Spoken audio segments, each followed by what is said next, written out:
Hello, beautiful beings. How are we doing today? Hello, Sleepy. Hello, Stars. Hello, Tens. How we doing? Welcome in, folks. Before I switch over to my usual screen, I'm going to warn you that there are a bunch of stickers because I was busy on Monday. I wasn't lying when I said I needed to print stickers all day. I spent like 8 hours printing stickers. And I was on call with Kat for part of it, so he can attest to how often I was cursing about it too. Because let me tell you, if I could go back in time, I don't know that I would buy this same cutter again. I don't like Silhouette's software. Hi, Potato. Good to see you. Poppers. Excellent. That sounds delicious. I love jalapeno poppers. So I have a few stickers. There's a little peeky of something right here. Some of you might recognize this. Some of you may not. But I'll get to those in a second. Thank you. Potato does have their own command too, so if you do exclamation point potato, it will say their little spiel that I wrote for them. So first, the Pride mushrooms are done. I did them. I've taken photos. I haven't written the listings yet. All good, Sleepy. I think I just added it last week, so. And maybe I didn't add it to the sheet. I don't know.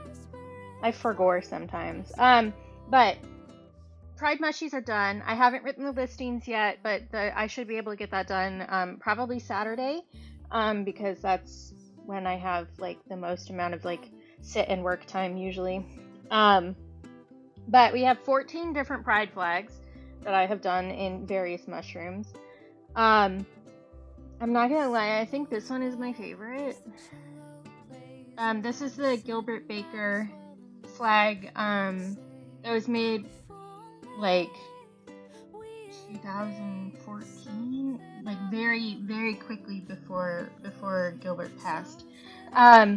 Where lilac was added specifically to represent trans people. So I like using this one instead of the 1978 Gilbert Baker if I'm going to use one of them. But I really like the way this turned out. So this specific mushroom is called the Bleeding Fairy Helmet, which I thought was very appropriate for a little queer sticker, you know? Thank you, Potato.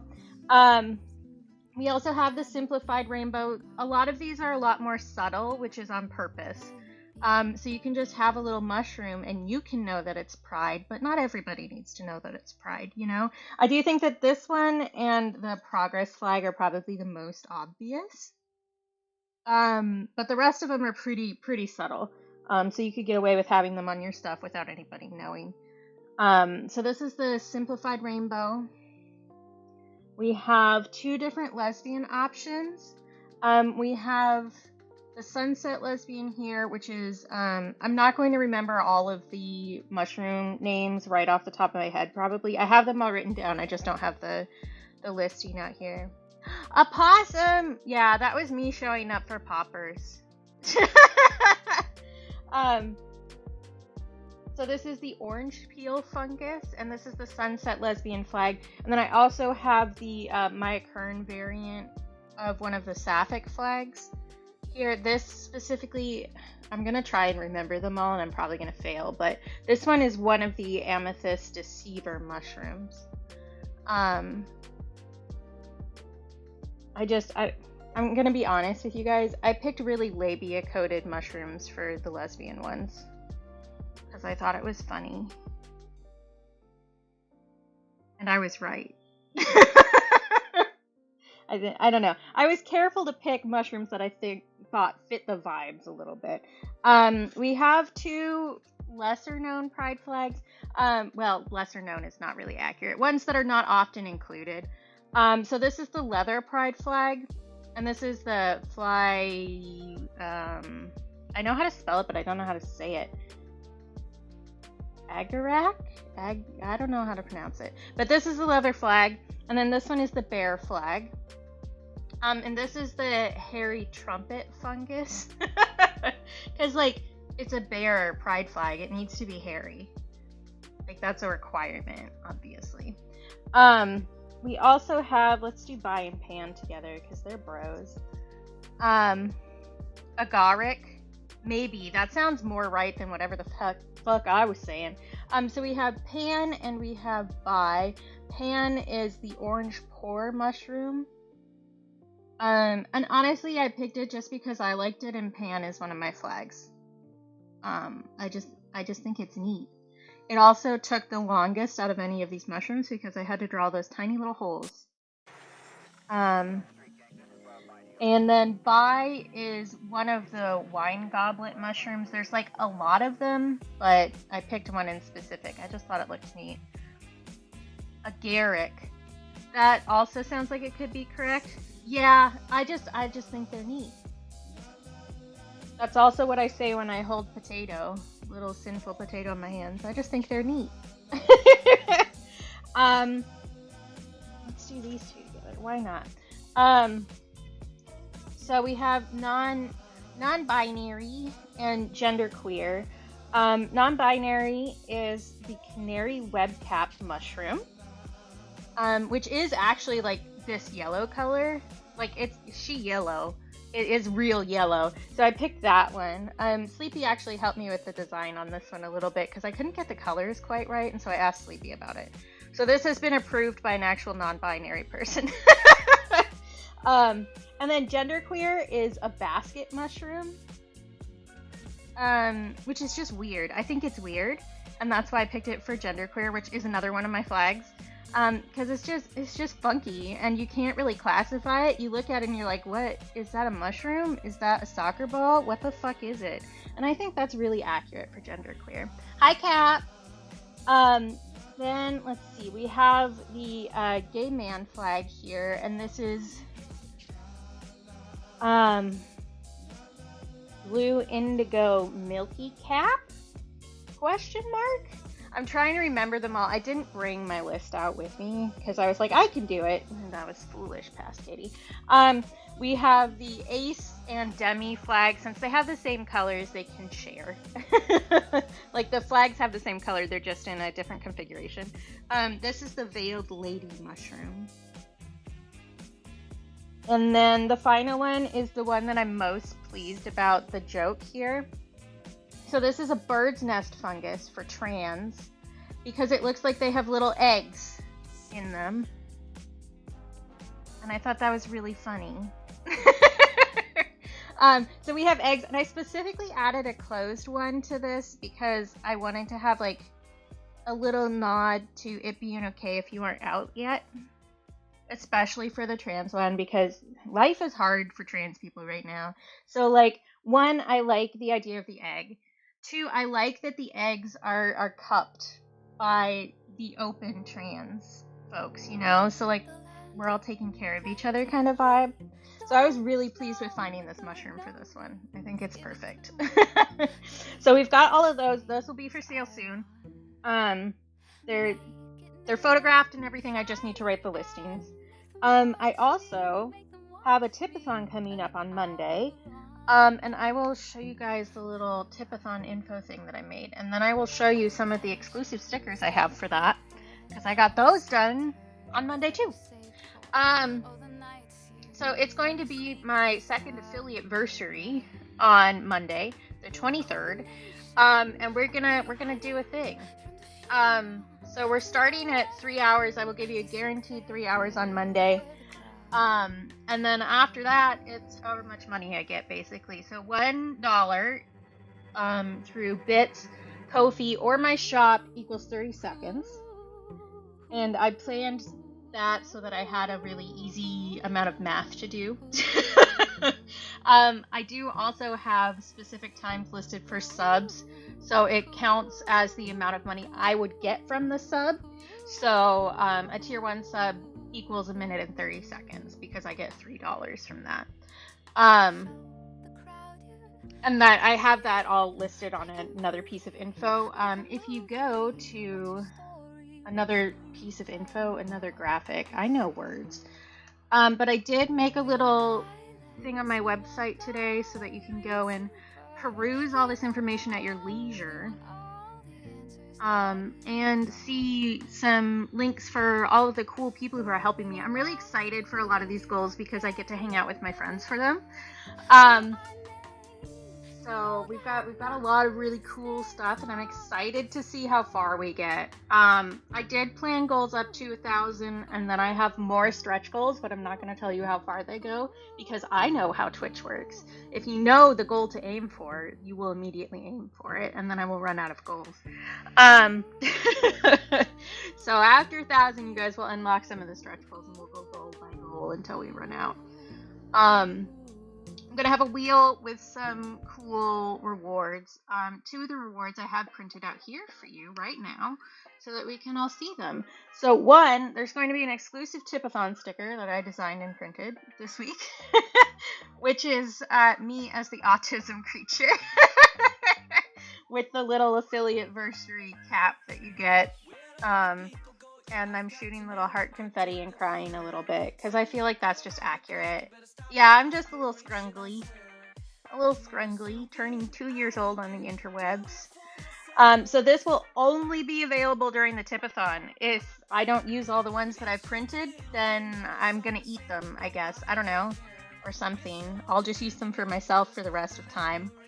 But this is one of the options on the wheel.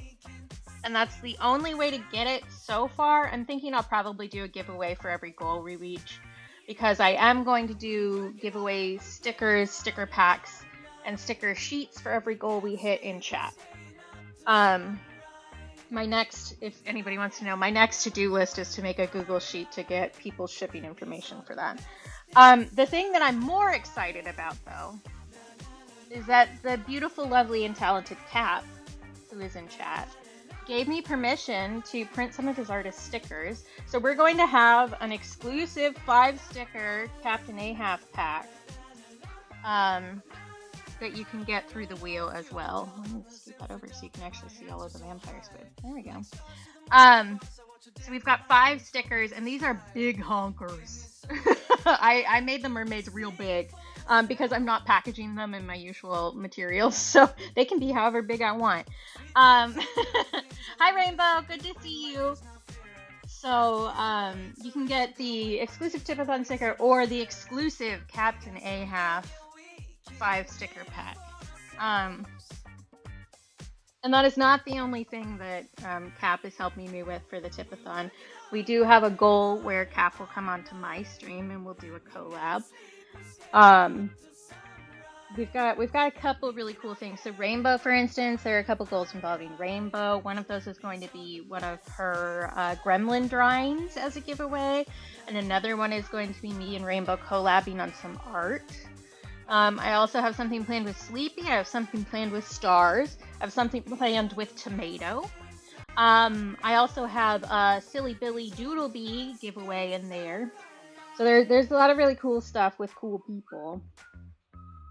The main purpose of the Tipathon is to afford the new printer so that I can stop cursing at HP. Well, at least for art printing. And start doing my own prints.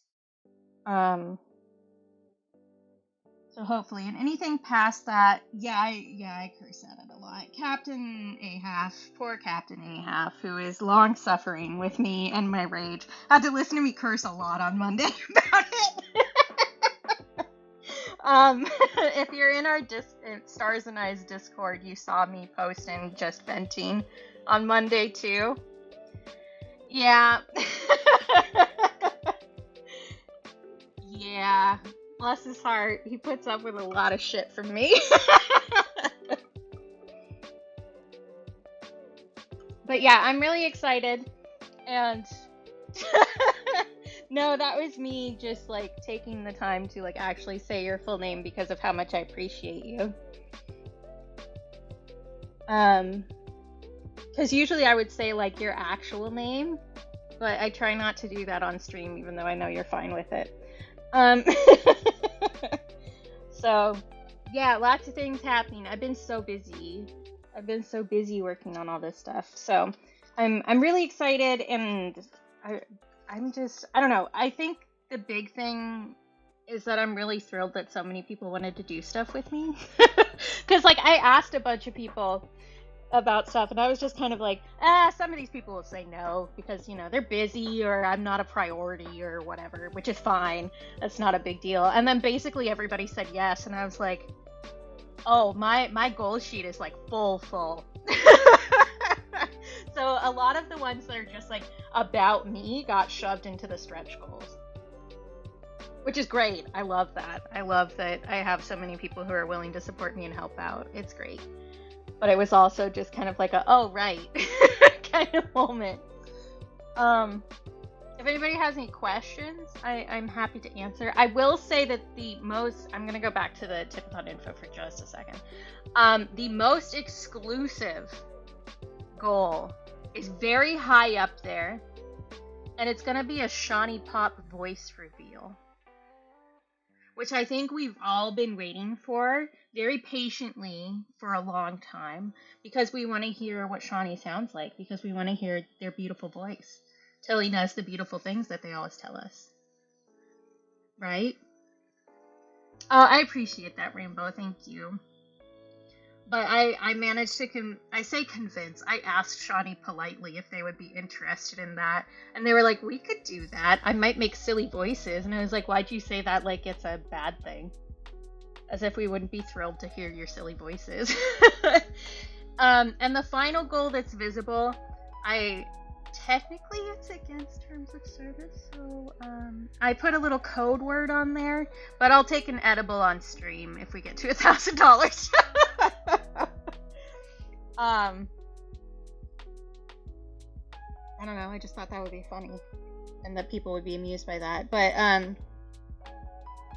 I considered calling it Baked Cater because my dad used to call me Cater Tot. Hi DeSalto, good to see you. Yeah, right. Shawnee was like, I might make silly voices to try and like relieve my own stress, and I was like, say less. Like, I'm sold. I'm already asking you. I'm sold on this. You don't need to add more to it.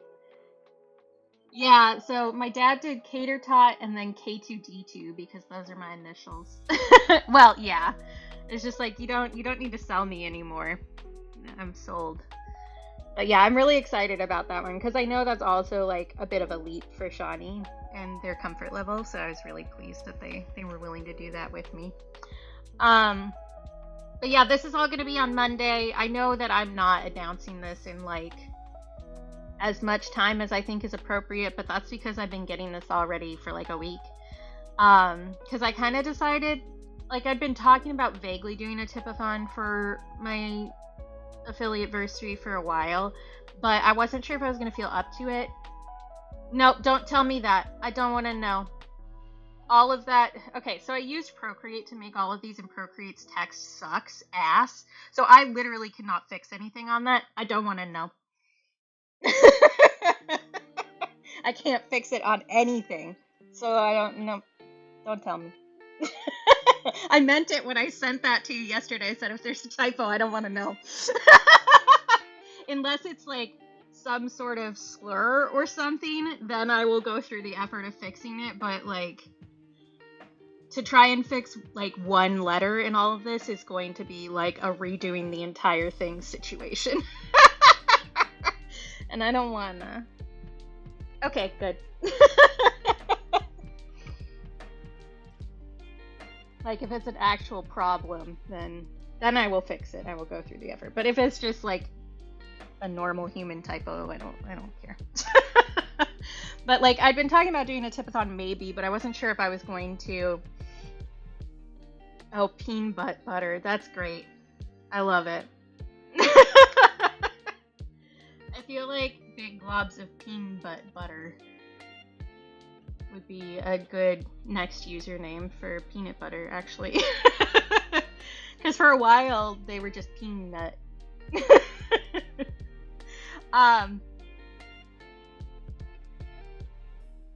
was I saying? Oh, I wasn't sure if I was going to be able to do the tipathon because I had surgery, but like, I think we're good.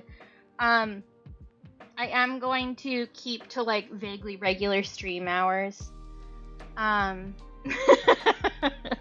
Bean butt. So I'm not gonna push myself super hard, which I think everybody in my community will agree with and understand why I'm doing that. And probably if I tried to push myself too hard, you all would start yelling at me. So thank you, Sleepy. But yeah. So guaranteed 3 hours after that. It's up to all of yous. And we'll see. There is also one of the Tipathon goals is an idea that I've had since like before I started streaming. So there's one that says, how did I phrase it? Sleepover double stream, I think. I will do a stretching.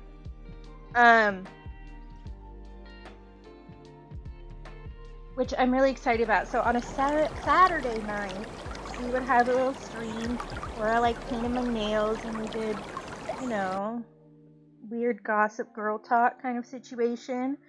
And then we would all go to bed. And then on Sunday morning, I would wake up and hang out with you guys again, like we were waking up from a sleepover. Because I think that's a cute idea. Okay, I did stretchy. I'm taking sippy.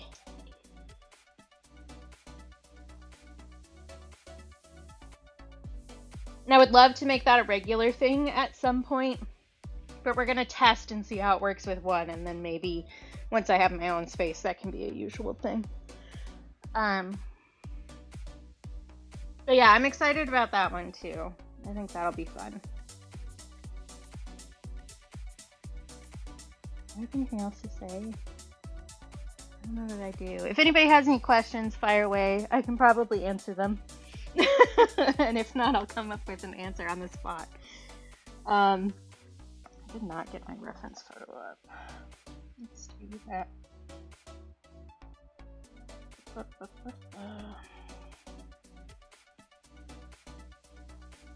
my book. I don't need that right now.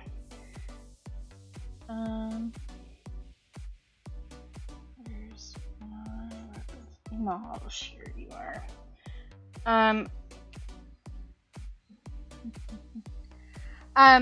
So what counts as, I do have things set to count differently. So bits, Ko-fi donations, and shop sales all count at full price. So however much you pay is how much that directly affects the time. For subs, it's going to be like half because that's how much money I actually get from those. So $1 in bits, Ko-fi donation, or shop sales, $1 equals 30 seconds. And then and I do have that listed on one of my graphics on the website. And then, where did I put it? Here it is.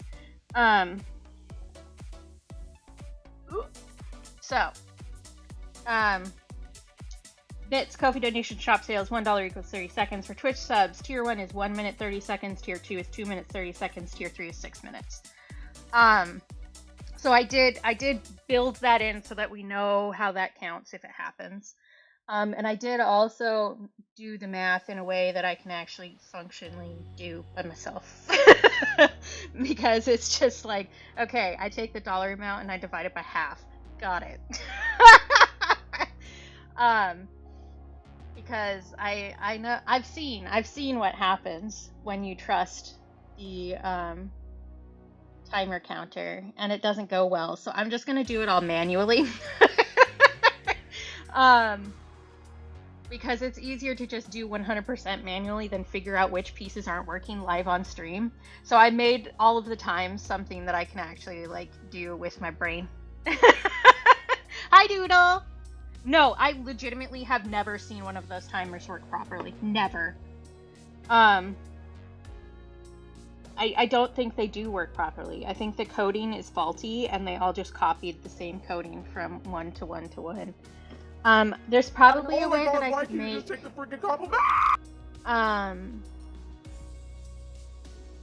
Excel spreadsheet that does that math for me, but I think it's just going to be easier on my brain if I do it.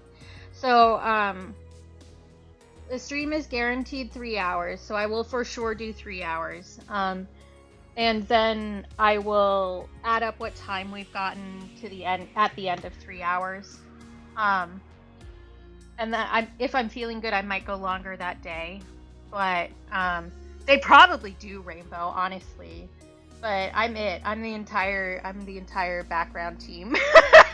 That's not entirely true. I bother other people to help me, but not in like that level of stuff. But my plan is to just keep track of everything that happens, and then okay, I was like, there's a problem. What's the problem? What did I do? What's confusing? Okay. Gay panic. Um, so I'll just keep track of everything that's done and then do all of the math at once to say how much time we're going to have next time. Because I think that's going to be easier on me. It's also going to like keep it from being like a huge thing. Yeah, everyone was just like, ugh. Caveman SpongeBob. What's the problem? Did I say hi, Doodle? Hi, Doodle. I was rambling. If not, you get hi twice, which I think you're fine with. And hi, Grim. I know Grim doesn't want to see the mushroom.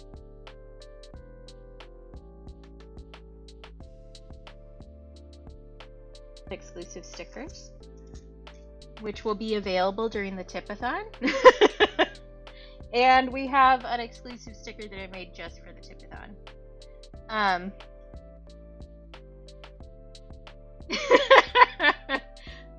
Yeah, I know you're doing travel stuff and all that jazz, Doodle. So have fun, take care, good to see ya, love you too. Compliment for myself is that I'm putting together all of this Tipathon stuff, and I haven't had a full panic attack about it once. And I only cried about it a little bit. Which Grim has been on call with me while I have had a complete and utter meltdown about printing as many stickers as I did on Monday. So Grim knows what a task that is. Yeah. Grim was on call with me for the worst meltdown I've had about sticker printing ever.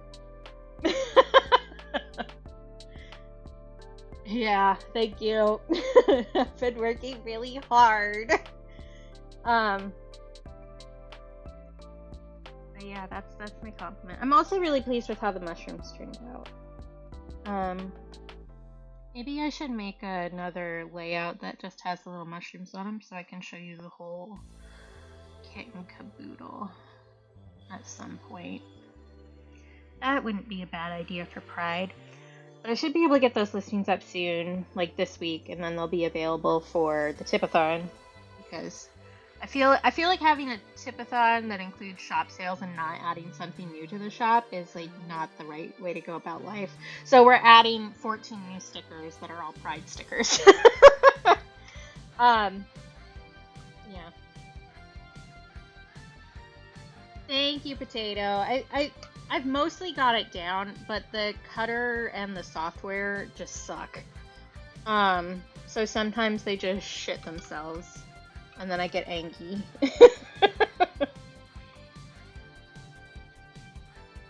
Now that I've learned that I have to calibrate the machine multiple times if I'm printing more than one sheet, it goes a little better. But the fact that I need to do that is fucking annoying. Which at first I thought the reason that it was such an issue was because we have a lot of like micro earthquakes here, so we have a lot of small ones that you can't necessarily feel. But they still do shake things, so I think that was not at least partially responsible for knocking the carriage off kilter. But I don't think it's just that. I think that it actually decalibrates itself when it's cutting. Because, like, every 3 sheets I have to recalibrate it, otherwise it cuts off. Which is like, what's the point? Yeah, I figured that would be a good way, because, like, I know some people have been wanting to buy stuff, but, wait, and don't always have, like, the excuse to buy something they want to buy, so. Thank you, Grim. Can you become a coder, too, and make the software not suck? That would be great. Because, that software is fucking awful. Okay. I've been live for over a half hour. I should probably actually do some art. Like, the blade itself is fine, and, like, once I figured out the like, cutting numbers, basically, because there are, like, a lot of numbers involved for various things that the blade can do, it was fine. But the software is so bad. Just so bad. So if I have it open for more than a half hour, it will stop rendering random things. So sometimes it stops rendering the tabs at the top so that I can get from one page that I'm working on to another. Sometimes it stops rendering the measurements, little measurement blocks that it has when you select an item. Sometimes it stops rendering the stickers themselves, and if you save when it stopped doing that, it fucks up the entire sticker sheet. And nobody else I've talked to has had any of these problems. I don't know why. I really don't. But it is very frustrating. Do I want to mess with these beans more, or am I okay with them?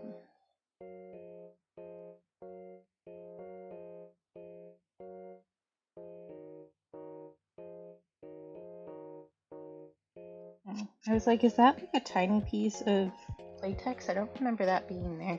No, it's just dust. It's fine. This is the problem with, like, leaving a piece when you aren't working on it.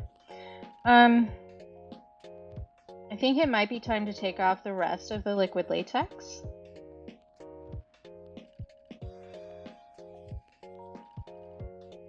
Which means we're really close to finishing this, I think. Unless I want to lighten up the under chin, because otters do have a lighter under chin. But I don't know, I kind of dig the all brown situation. I think maybe we're mostly just doing bubbles and claws today, and then whiskers is the last thing to do. You'd think I would have thought about this in between working on it. You would be wrong. I've got too many other thoughts in my head. Okay, because I know that I left this to dry a bit because we had worked on the areas where the liquid latex was, and if it if the paper has been wet, it's more likely to damage the paper when you peel the latex off.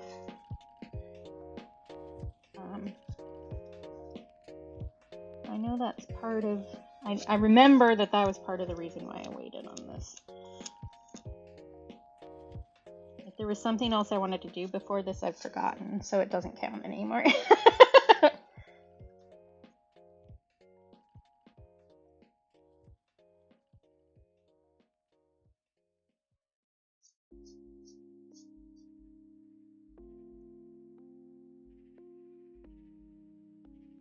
Still does damage the paper a bit. I think I want to try, like, some other watercolor paper. I do like the way that this paper takes pigment, but it is very delicate, so it gets damaged by, like, tape and the latex pretty regularly, which isn't necessarily like the worst thing that a paper can do, but it does make some things a little bit more difficult.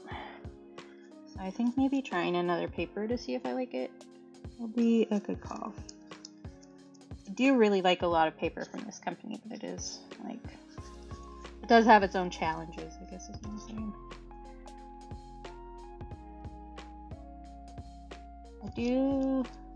I haven't made the wheel yet. That's another thing I need to do, but I know what I'm adding to it.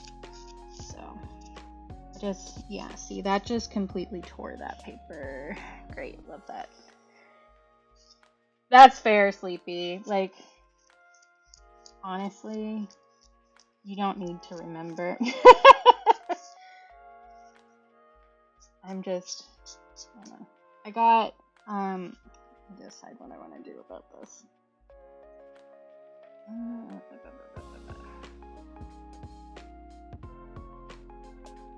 not going to decide right now. I'm going to think about it more. Yeah, that's fair. Like, honestly, a lot of even, like, you know, the cheapo student quality watercolor paper is fine. You just need to use, like, I mean, you don't even need to. You can do watercolor on paper that wasn't meant for it. It just won't go the way that you want it to a lot of the time. What do I want to do about that paper tear? I want to peel it up and then repaint underneath it. Do I want to try and glue it down? I'll just tear it up and pretend like it was that way the whole time. I don't know. But like, as long as it's actually watercolor paper, like, unless you're doing like really intense stuff, it's fine. Like, unless you're doing 35 layers, it's not a huge deal. I used to watercolor on Bristol board, which is definitely not what you're supposed to do. Just in case anybody's wondering, that is not what it's made for. But I did it, and it was fine.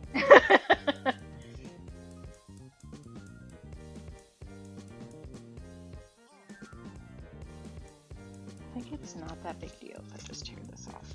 Okay.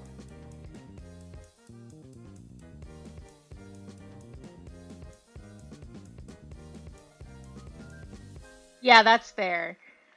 And honestly, like, even cheap watercolor paper does what it needs to do. And unless, like I said, unless you're doing like a lot of watercolor, it's fine. Like, I started using like this Strathmore, like basically a cheapo watercolor paper that you can just get at like literally any craft store in the world. And I don't like that one. The texture is really big on it, which isn't necessarily bad, but it doesn't suit itself to the kind of art that I like to do. And I don't like the way it holds pigment. Like, it reactivates very, very easily, which doesn't work well if you're trying to do a lot of layers like I do.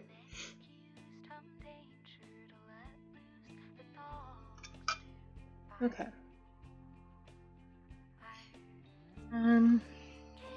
We do have some because I only did outlines for a lot of these. We do have some pigment that got in the middle from just me running the brush over it. I think I'm gonna try to lift some of that up, and then we'll work at it. Oh yeah, you don't need the $60 plus ones. So these ones with the clear handles that I use all the time. These come in 3 packs for like $12. And I love these. These are great. They were actually a suggestion from another artist that I follow. But I do really like these. Okay, paper towel. I need my brain to work.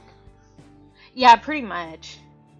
And you can also little tip for most brushes. This won't work for every brush. It really depends on the quality of the bristle. But if you take some just like basic ass hair gel and reshape the brush and leave it to dry, a lot of times it will reshape the bristles. When you get new brushes and they're kind of like crunchy, that's basically what they're doing. Why? Okay, stop it. Okay, my computer's gonna throw a hissy fit now. And my chat's gonna try to reconnect. My iOS, like the OS, just tried to... It fully has disconnected. Okay. My internet is dead. Great. I love this for me.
gonna reconnect, buddy?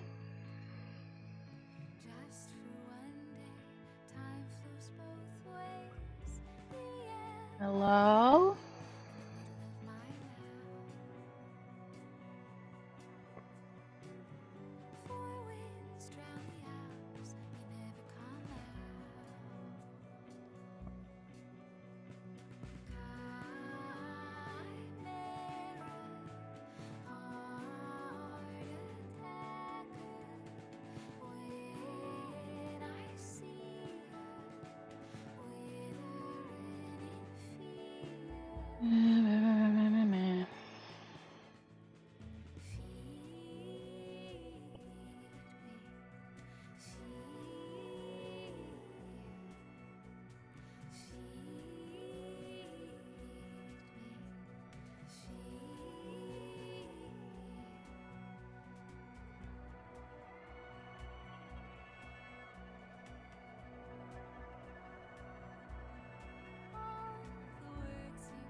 Am I back?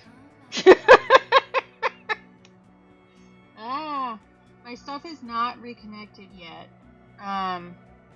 It's working on it. Here we go.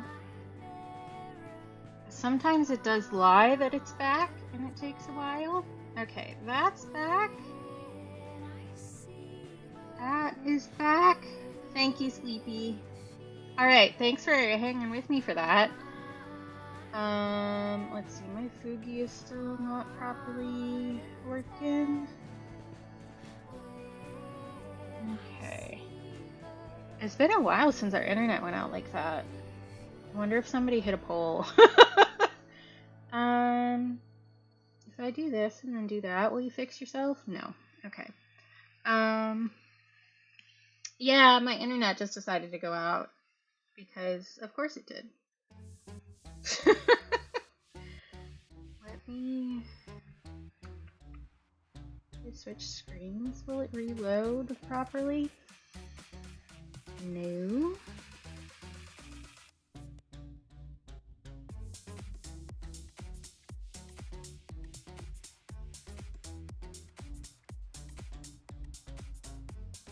Maybe I just need to reconnect it and then it will stop throwing a hissy fit.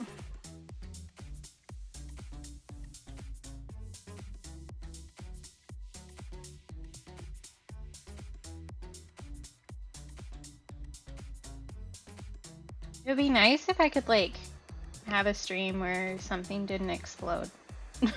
Because last stream, my laptop reset itself. Which is great. Okay, that's still not working.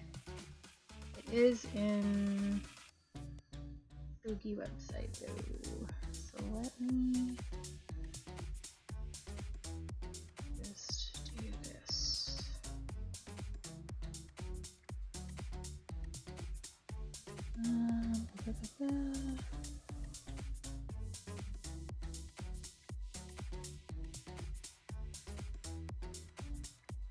Gonna work now? No. Okay, let's see if I disconnect from the call in Discord and then reconnect. Will you stop being a butthole? Maybe?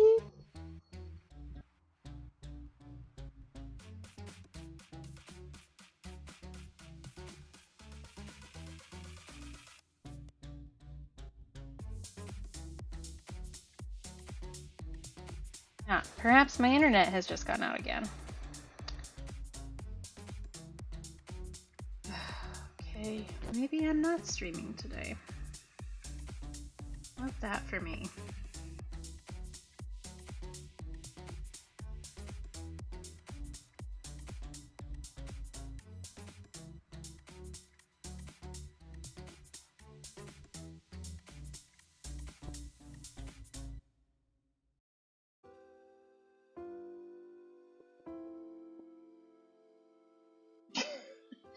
Am I back again? Who the fuck knows? Ah!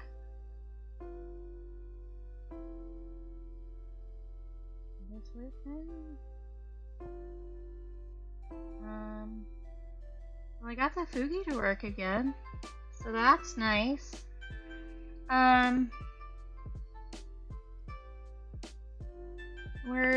I guess we're gonna see if my internet stays stable for like 5 fucking seconds.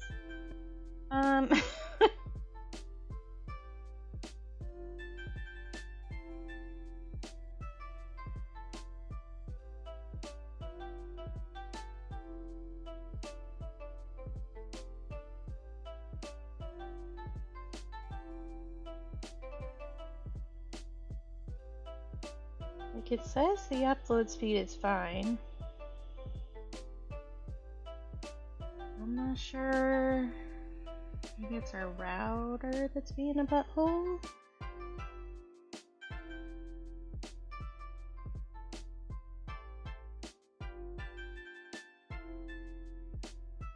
Because my bitrate is unstable, which, like, yeah, no shit, Sherlock.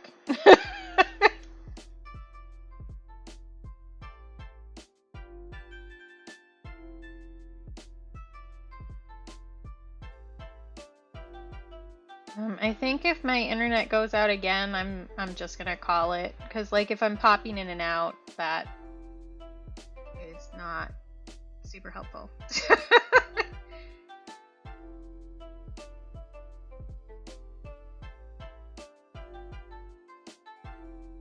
Which is frustrating. Like if it was something I could fix, that would be different. But it is not something I can fix. Yeah, my upload speed is like a little slower than normal, but not that bad.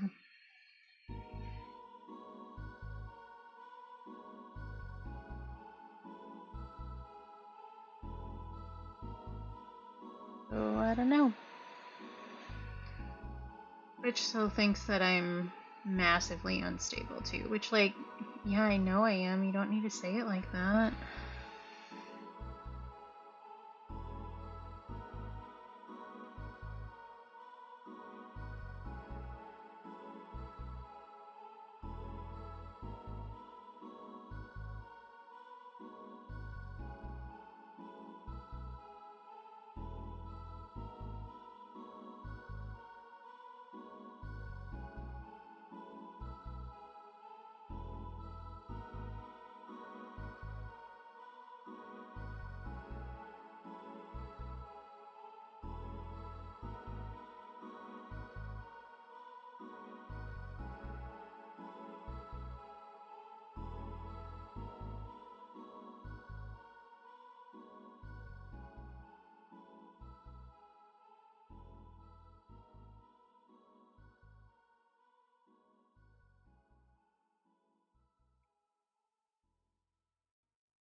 Me just staring at the bitrate, like, can you stabilize? Okay, we're back to stable, says Twitch. Twitch is sometimes a liar in these matters. But thanks for sticking around, if you did. I appreciate it. Sorry for the kerfuffle, I guess. Yikes. My brother did say that his dropped too, so it's not just my laptop, which was the other thing I was concerned about, because I do know on Monday my Bluetooth entirely crapped out at one point. I'm worried long term that, like, the heat amount that I've been making this poor laptop do is damaging some internal components. But it also could be just that the Silhouette software is really fucking shitty. Which both are accurate. So, think we're back. um, if I do drop again, I'm just gonna call stream. Yeah, Sleepy, it resets itself regularly. So,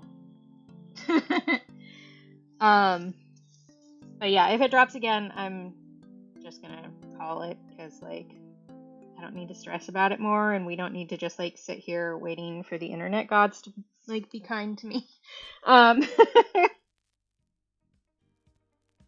But in that case, I will see y'all on Friday. I will take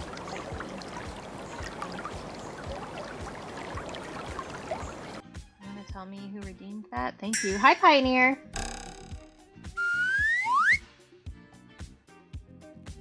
Shit happens.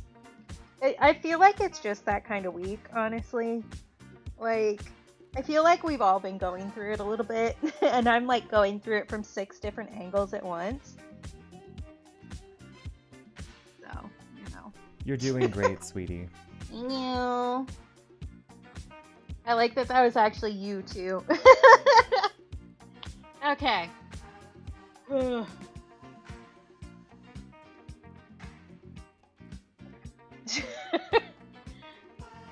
Ugh. I was thinking. You're doing great, sweetie. Thank you. Yeah, it did. It's funny because Stars redeems it pretty often too, and she's got 2 voice lines in there. And she doesn't always get herself. Also, if anybody, I've said this before, but I can say it again. If anybody wanted to add their voice to that, if you send me a voice line, I'll include you in that. You just have to do some sort of amazing sweetie vibe. Caps is like the longest one. It's like a whole ass compliment. Yes, I'm glad that you still have eyes. That's a good start. You're doing great, sweetie. Yeah. I think I put Caps as... Did I do that? I don't... Actually, I take it back. I don't think I did that for that. I know for the Go Piss Girl, there's a rare one that's Alrascala, because you're doing amazing, sweetie. Thank you. Yeah, I guess so, Sleepy. You were the first one that I added, I think. I think you were the first one to send me the voice line, so... Pause what you're doing for a sec. There it is. I want you to know that while it can be difficult to see your own progress, know that I see how hard you're working, and I'm proud of you. Thank you. How long until you all pick up the really awkward way I say thank you? Yeah, Cap is a sweetie. I legitimately have an album on my phone of just all the little voice messages that Cap has sent me. Oh yeah, I figured that you loved it. You like the way I say thanks in weird ways. Like, I am aware of that from you. I'm just gonna out both of us right now. I said thanks a really specific way one time to Cap, and he was like, "That's so adorable." And so I never stopped saying it that way, and it's become just like a stim between the two of us. Because he said "welcome back" to me when I went thanks, and now we just both say that at each other like all the time. Excellent, Pioneer. We love it. Yes, I do get super excited about little guy too. They're just little guys. But it's funny because, like, I know for sure that I pick up, like, vocal stems from my streamers too, and we've talked about that before. But I do think that it's there's a certain level of affection when you start like when you notice that you've picked up things from other people and you're like, oh, this person has drastically affected my life and how I carry myself in the world. And I think that's very sweet.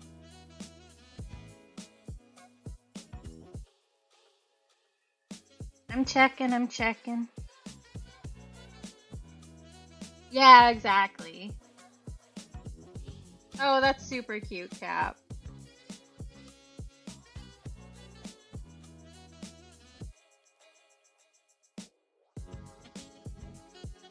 Oh yeah, Rainbow is great for picking up vocal stems, legitimately. Okay, this spot is so weird because there's both a claw and a bubble, and then we also had a mild snafu with the paper tearing there, so we're gonna have a little bit of surgery to do here. Yes! Cheez-Its rice. You've influenced me, Rainbow. I mentioned before, but Rainbow often says big word for Elmo on stream when she's having trouble pronouncing something. And anytime I feel overwhelmed or something, in my head I'm like, big day for Elmo. And that's 100% because of Linda. Okay, this is the color I was using. I vaguely remember what I was doing. That's why I never remember what I do.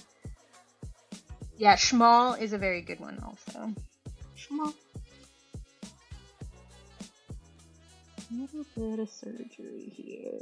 It'll be fine. We can manage.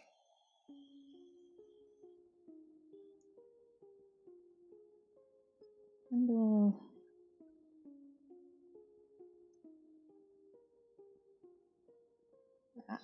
then of course, because the paper tore, it's going to be a little butthole. That's fine. I have my... No, I don't. I said, do I have my X-Acto knife out here? I could just legitimately shave the paper. God, there was a kid at a camp that I counseled once who would not stop singing Jeepers Creepers. And, like, I still cannot. Like, I hear that and I'm like, oh my god, Becca, shut up. That was so long ago. I hope that kid is doing well. She did not have a great life. But, like, after a while, it's like, oh no.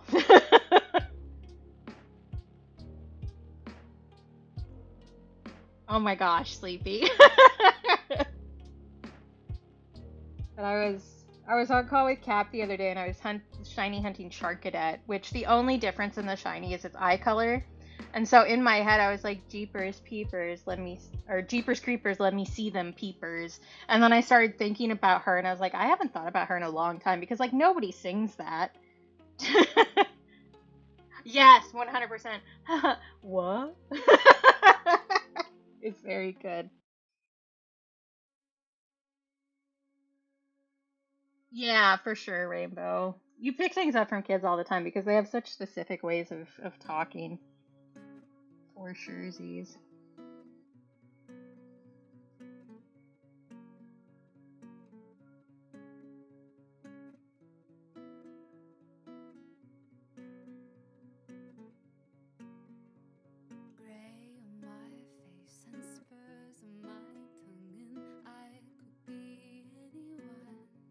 I'm gonna need to layer that up quite a bit to get it to match everything.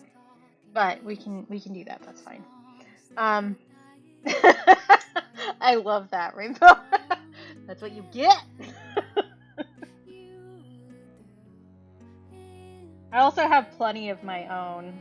I let one slip that I don't think Cap had heard before. So I have, they're actually sitting right here because I was using them before stream. But I have these specific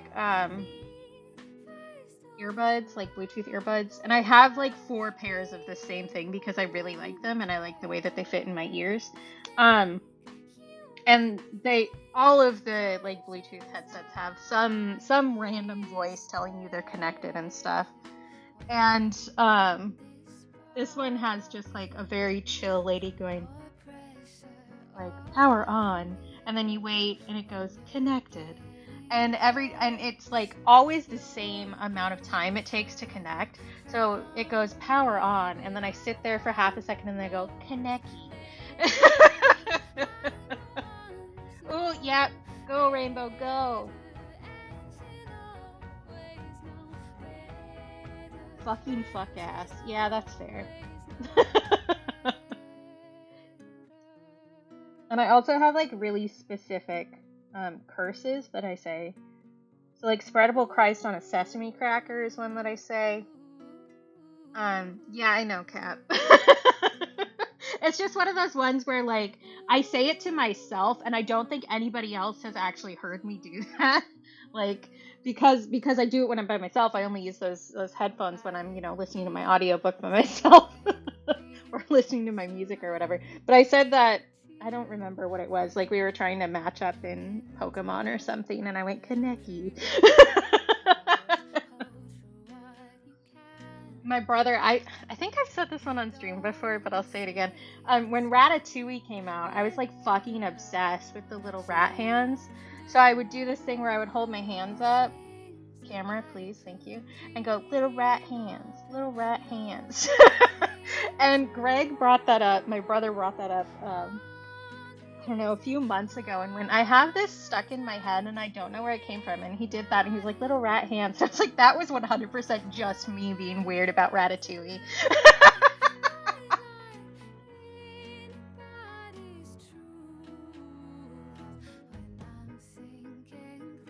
I think it's perhaps the other way around, Cap.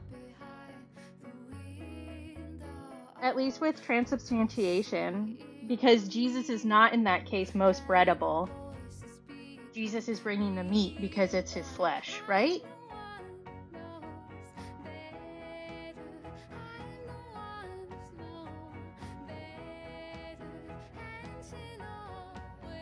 Peek and Borf, I love that. There was one time in high school where I was trying to say pig squeal, and I said squig peel, and my boyfriend at the time never let that go. Yeah, exactly. There is somebody on Tumblr who every year makes a bread Jesus. Got him. That every Easter they make a bread Jesus as a joke for him rising. So that is a real thing that some people do, I guess.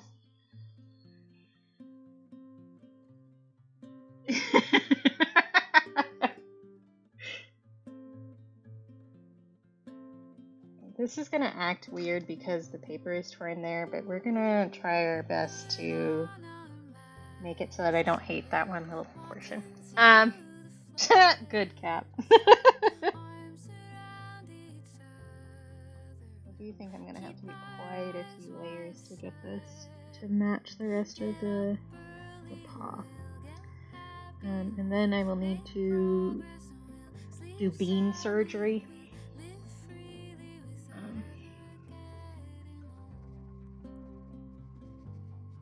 But I do think working on the claws next is maybe the best bet. Excellent. I always joked that if I was going to own a bakery, I would name it House of Pain. I think that's really funny. I've been saying that since high school.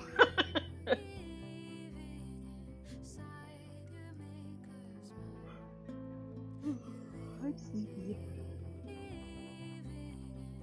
Yeah. Hi, Sleepy, your dad. I know.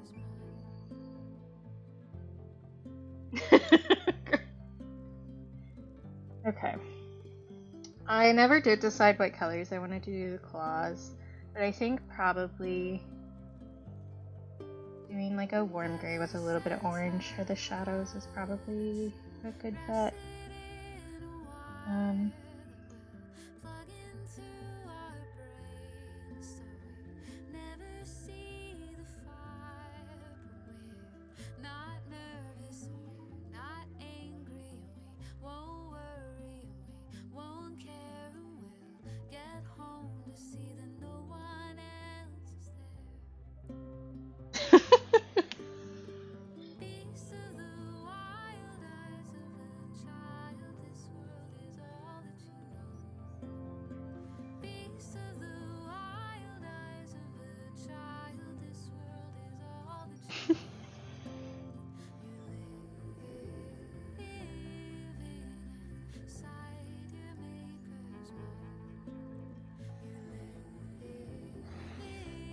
There it is.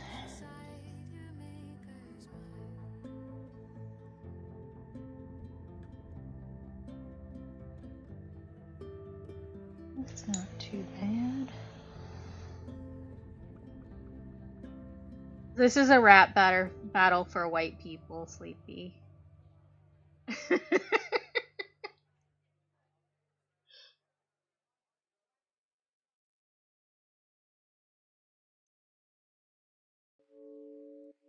Or I guess the white people equivalent is just throwing puns back and forth.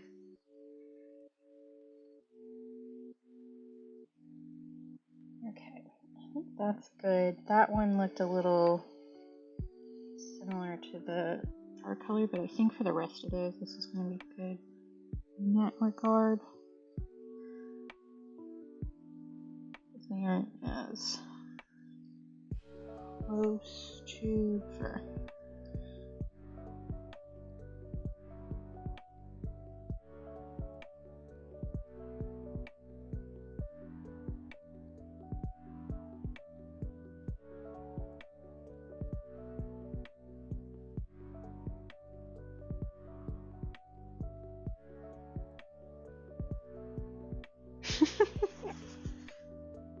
I love you guys.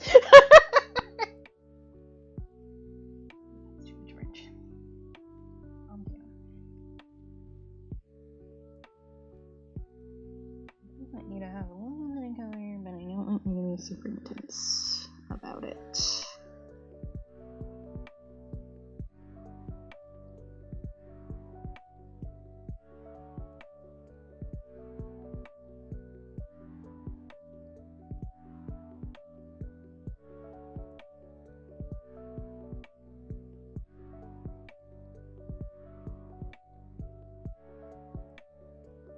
Okay, figuring out where the claw shape and where the bubble shape is here is the hard part.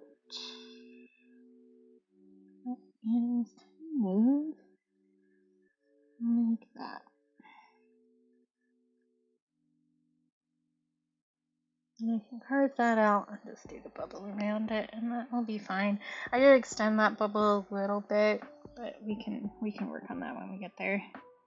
I do not need to try to build a bridge I am not at yet. Vaguely dry, yes.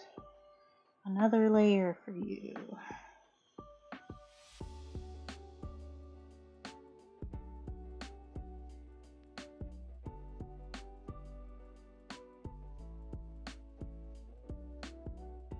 That's looking closer.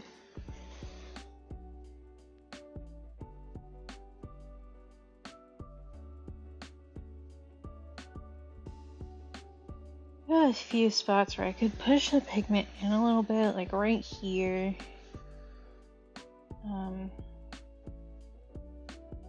Like right through here, but I might just leave it.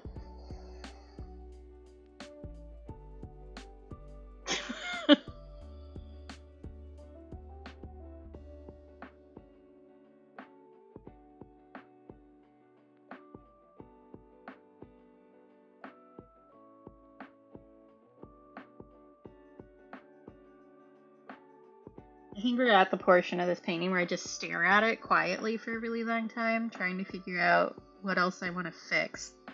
Because we're nearing the end of this guy. I also do not have my next project sketched out. I don't know that I'm gonna get that one done in the time frame that I wanted, because I've added 35 other projects to my plate. Because chill, we don't know her. But I do. I think I mentioned this before, but I do want to make a painting for my doctor who did my hysterectomy. And I know what I want to do, I just haven't done the sketch yet. And I'm hoping, I'm not holding myself to this, I'm going to be delicate with myself. But I would like to have that ready to give to her at my post-op appointment on the 30th. Because it's like my last post-op appointment. But if I can't get it done, I'll just give it to her another time. It's fine. It's like, I literally just had an organ removed and I have like 35,000 other things going on at once. And I'm sure she will be pleased to get a painting whenever I get it to her. But I've gleaned information about her from the photos that she has in her various exam rooms. And I think I've got a winner. Because I am the best gift giver in the world.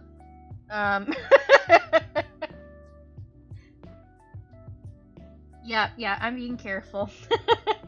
I'm telling myself it's fine.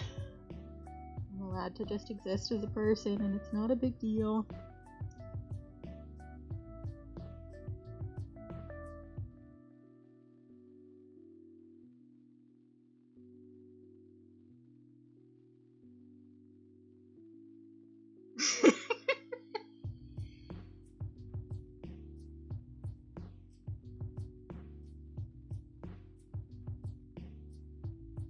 There's gotta be a joke about taking me out for a dinner roll before you try to give me your hoagie, right? That's gotta be a thing.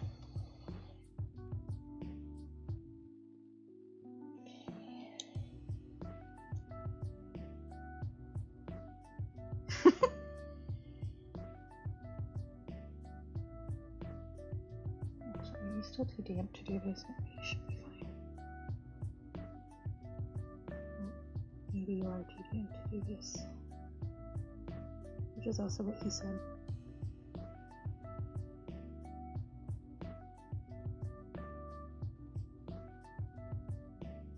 Yep. I call those IKEA jokes, where I just toss all the pieces out and have somebody else put it together. It's like, I have the pieces of a joke, but I'm too lazy to complete the thought process here, so here you go. Put that together yourself. Excellent, Rainbow! I would help you fold laundry. I love folding laundry. That's one of my favorite, like, household tasks.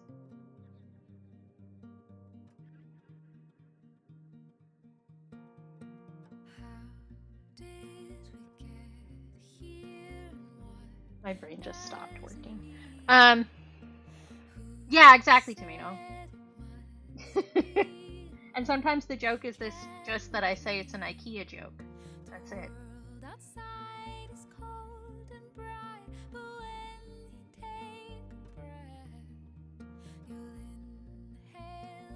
And I've said this like every stream for the past like 3 months. I still have not listened to this band's newest album, and I really need to do that. Because I love them. They're one of my favorites, but also I forgot.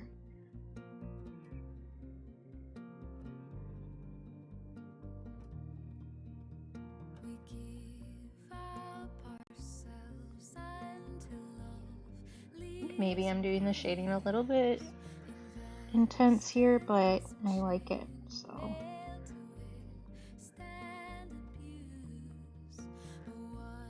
I do like an intense shade.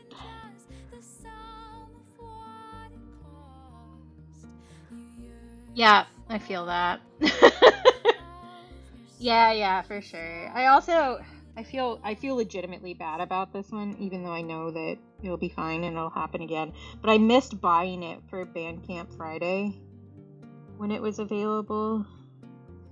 So I need to wait for the next one. Because I do legitimately enjoy their music and I listen to them all the time, but I'm also aware that Spotify pays a pittance for every play.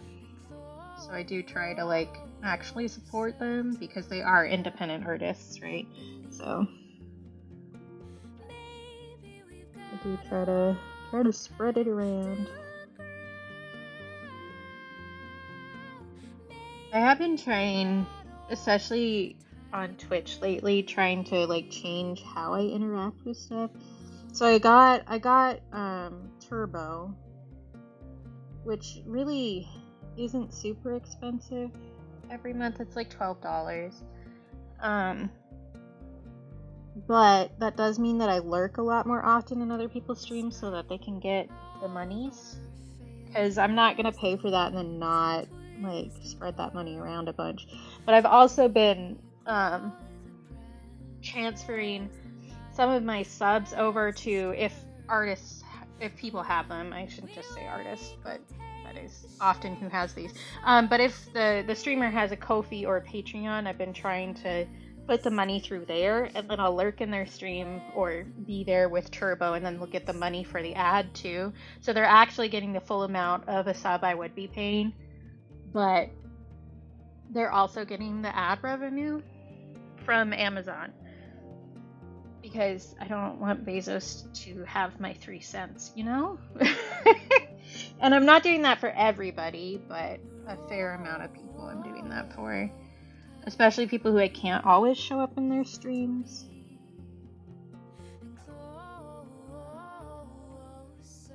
Just to try and like get the most out of it. Yeah, because there are too many people that I hang out with. I can't afford to sub to everybody. Like, I try to like, yeah, exactly, Sleepy, exactly.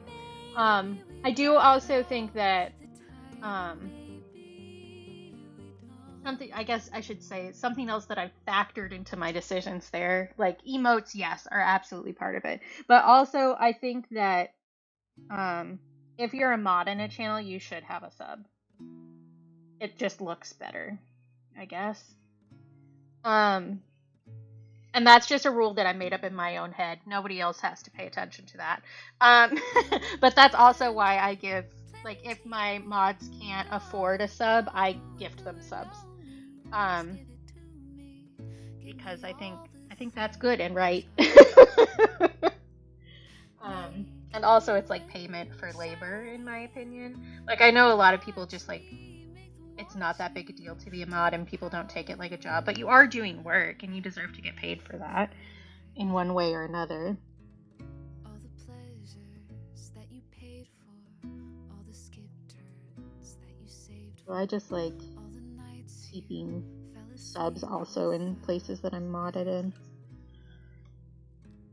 Except for I guess. I for Scotland, I asked him if he'd prefer the more money or if he'd prefer the sub point.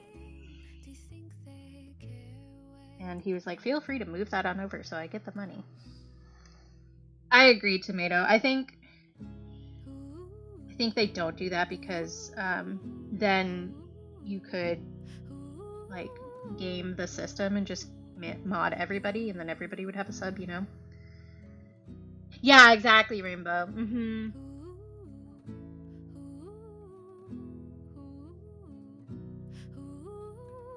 Yep, agreed. A number of my usual streamers kind of like dropped off the map too. And so I give them like a couple months, and if they aren't coming back, then I unsub. Which is fine, like, people don't need to continue doing things that aren't good for them or aren't serving them.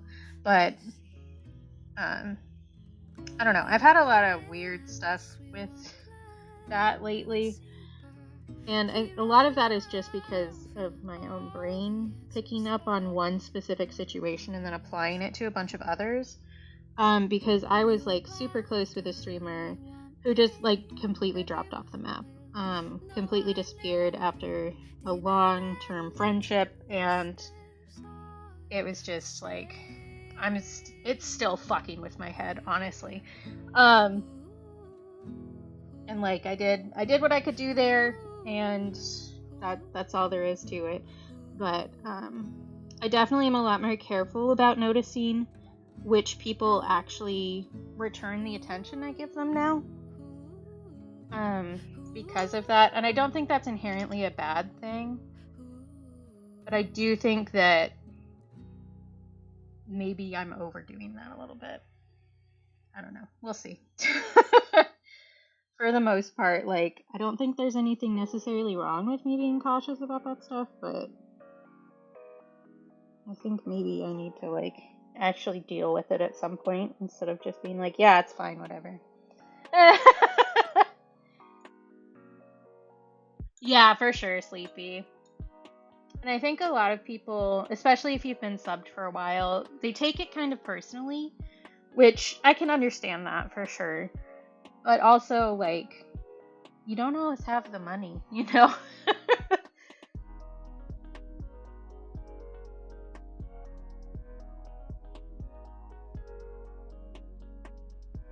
feel like this spot on the paw could use a little bit more pigment too.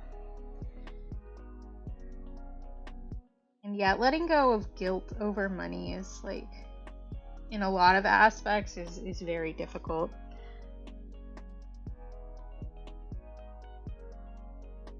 But also, we're all going through it, you know?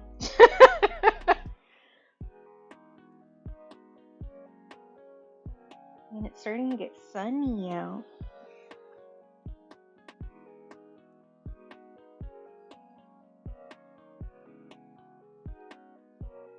There is legitimately, okay, this is a vague, like, I'm ping-ponging a little bit, it's fine. There is one streamer who I've literally never spent time in their stream. I just want their emotes, and I like their emotes, and I've never been in their stream.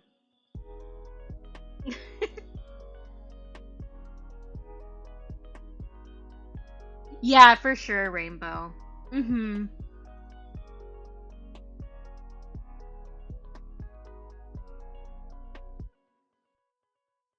Yeah, it's kind of one of those weird situations where, as a streamer, like, yes, it would be cool if everybody could afford to sub to me, but also I understand that that's not doable, and I would rather people take care of themselves. But it also, like, this is my job too, you know? So it's hard to figure out, like, the right balance to make people comfortable while also, like, valuing your own time.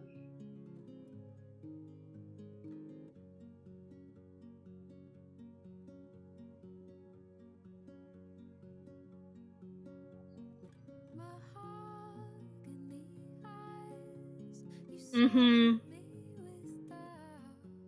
Yeah, there was there was one point where I think it was A Drive was doing one of those you buy a pack for somebody out of a pack of Pokemon cards out of the big what are those called? A pack out of the pack? I don't fucking remember what those are called. And one of my streamers got gifted one from somebody. And then the streamer who I subbed to just for the emotes also got one and was like right before my streamer. So I popped in to watch my streamer, and she was there, and I was like, oh, I'll just use some of her emotes just to be like, oh, hey, I know you. And she, like, I could see that she was confused because she had no fucking clue who I was. And I thought it was really funny. Like, this rando who you have never talked to before is using your emotes. And if you go and look, I have the highest sub badge because I've been subbed to her for just those emotes for so long. So she's like, this person has been subbed to me for like 5 fucking years. Who is this? But like, I don't know, with those kind of events, like a bunch of us showed up for my streamer because it's a smaller community, and he told us that this was happening and what time it was going to happen. And so we all popped in to just like throw his love emotes and chat and that kind of stuff. And so there were a lot of us in there, to the point that A Drive commented on it. He was like, whoa, you have a lot of people show up for you. But here, I will show you some of her emotes because I really do use them all the time. I will show you the ones I use the most.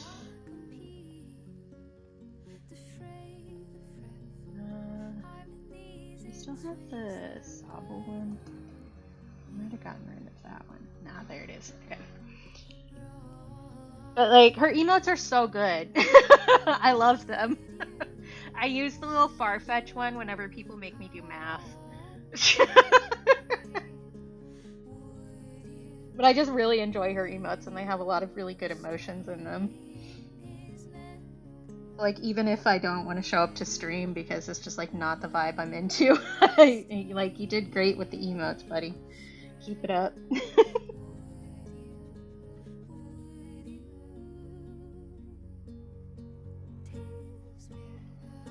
Yeah, I really like them. I have started using Tomatoes What the Fuck instead of that one a fair amount, but I like that they both face different ways.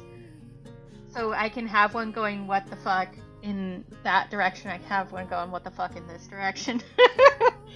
Because it makes it great for combining emotes to express the what the fuck. Yeah, exactly. Shawnee is always the best at the emote combos, honestly. Shawnee always does super fun ones. Let's play how many layers of gray am I going to put on these claws until I'm happy with them. It's at least 3.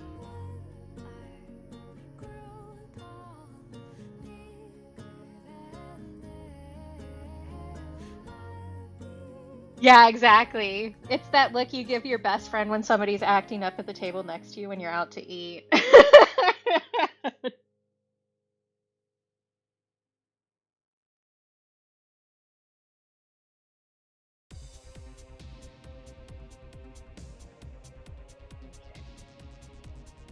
should stop after this one. Yes, 100% sleepy. Oh, that's cute, Rainbow. Okay, I need to adjust this beam still. So we can work on that a little bit. I do remember what colors I was using, which helps. Yes. The classic modified Matto. And I hope Matto's move is still going good. I know that he was in Tomato Stream yesterday, so I know he's like in the new place and everything. But unpacking is a lot of work, and it sucks, so. I hate moving. I have not moved a lot in my life. Like, I've moved a lot less than most people I know. And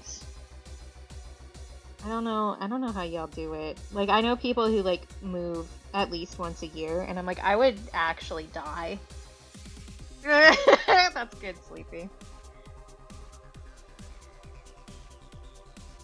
can pick your nose and you can pick your friends, but you can't wipe your friends on the couch.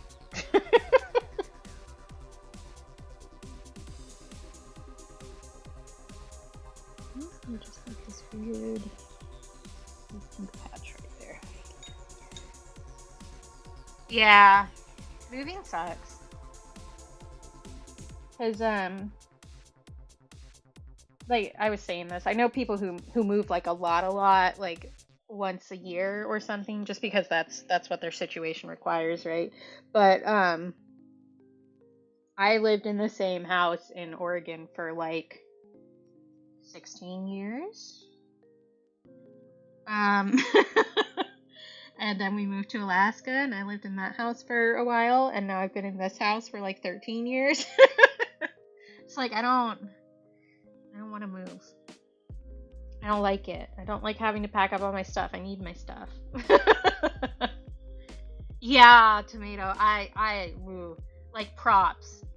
I'm sorry you had to do that, but like, props for getting through it, because I would lose my mind.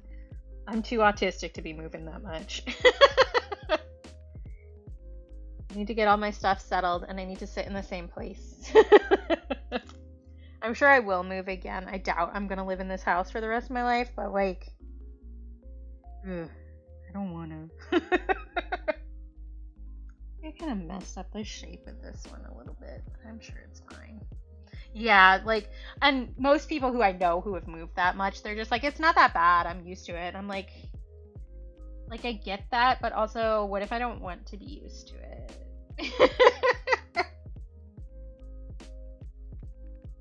Okay, I think it's bubble time. And I don't really know where I want to start. It would be start to smart over here. All right, face, thanks for that.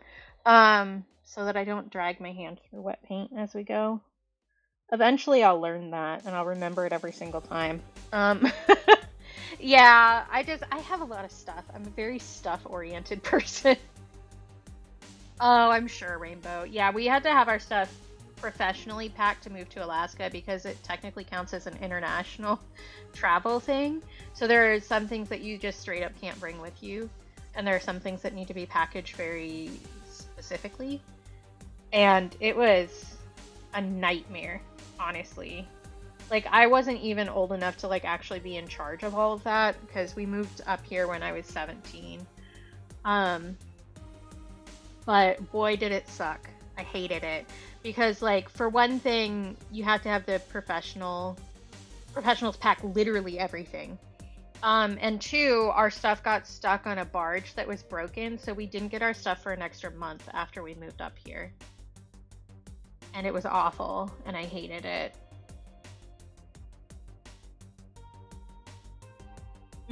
Yeah. Mm-hmm.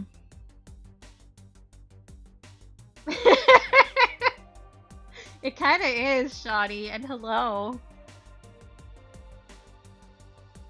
Yeah. Moving into this house was also a pain. That was when me and really my brother took point on that. When we were both in charge of moving stuff over, and it was a lot. Okay, starting with this one. I'm not going to get drawn in by the other bubbles.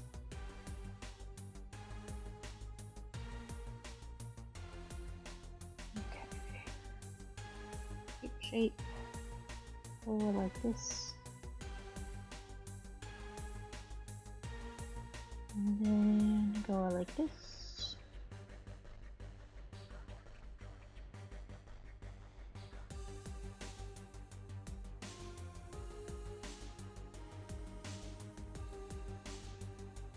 Oh, great.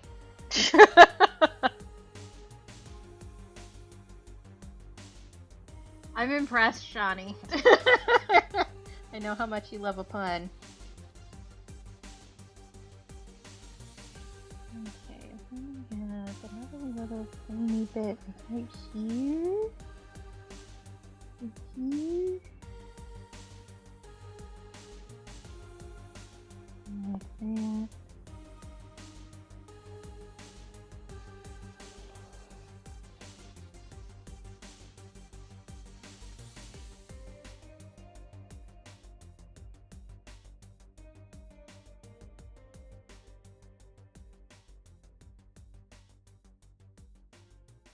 Well, maybe I should not have worn jeans today.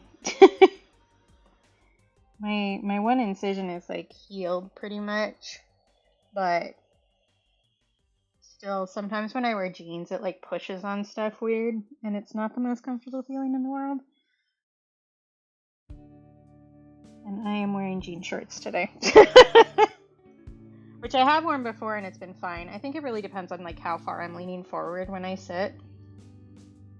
Which I do. I do love putting my forehead really close to a painting when I'm working on it.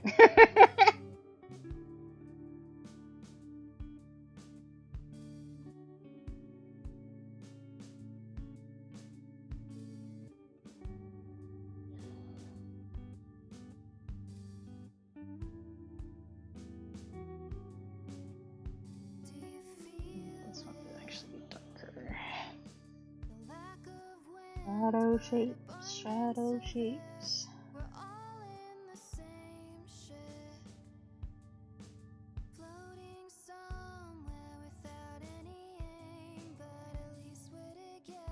Yeah, exactly. I gotta zoom in with my face, as Rainbow would say.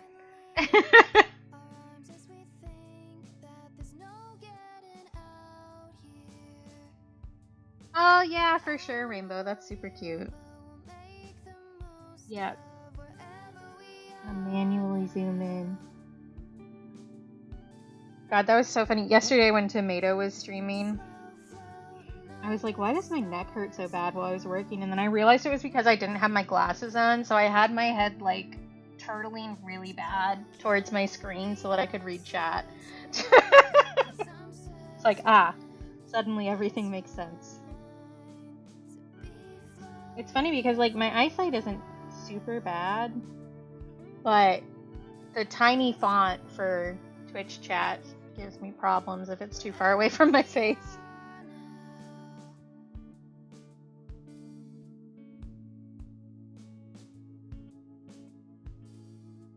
Some of these colors change a little bit because I made the paper a significantly different color. I need to remember that.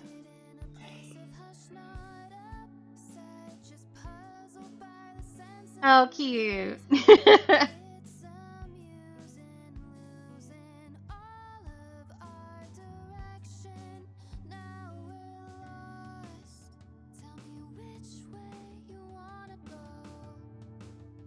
Tell me how far you're thinking.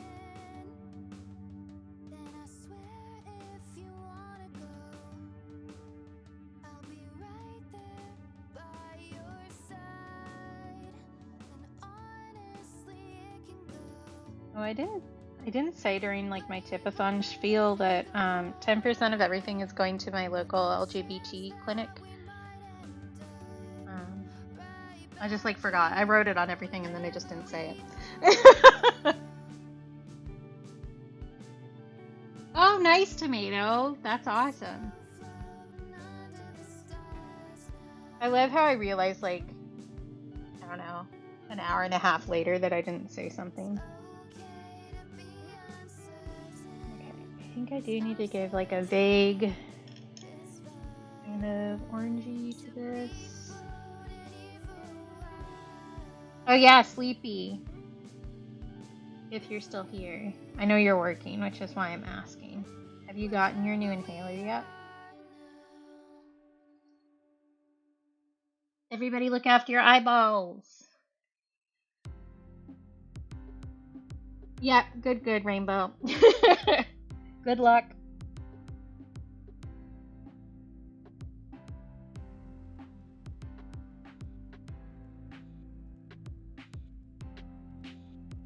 Yeah, I didn't think so. Which is why I'm nagging you about it.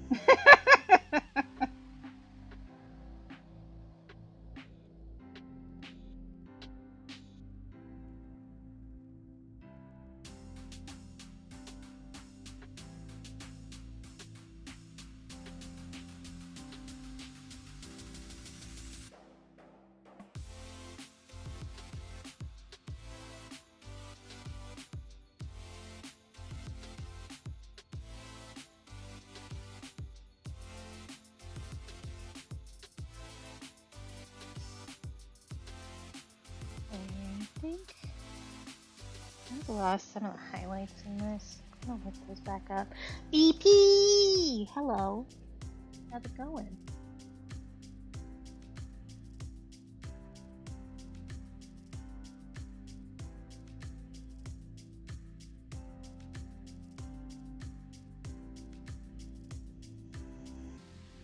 That's better.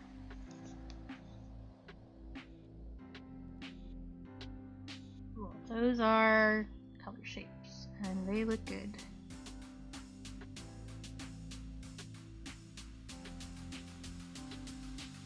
Yeah, it sometimes takes a while, especially if it's your first one, which is frustrating. I don't remember how long my first one took.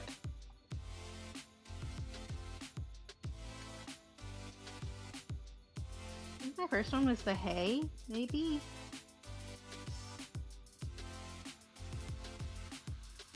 It's been so long, I don't know. So many things have happened since then. To be fair, I don't even remember things that happened yesterday, if I'm being honest, so. I am super proud of you, BP. That's great. Okay. I'm trying to decide which bubble to do next. This one is actually 2 bubbles. And they're like right next to each other.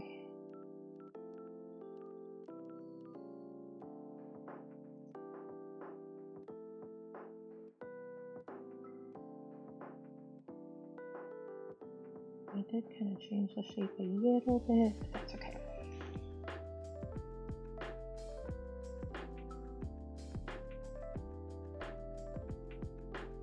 Bubbles are so weird. I don't understand them.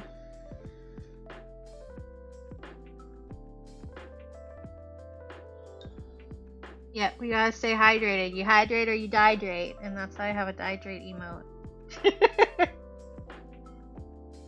Is really you hydrate or I get you. Those are your 2 options.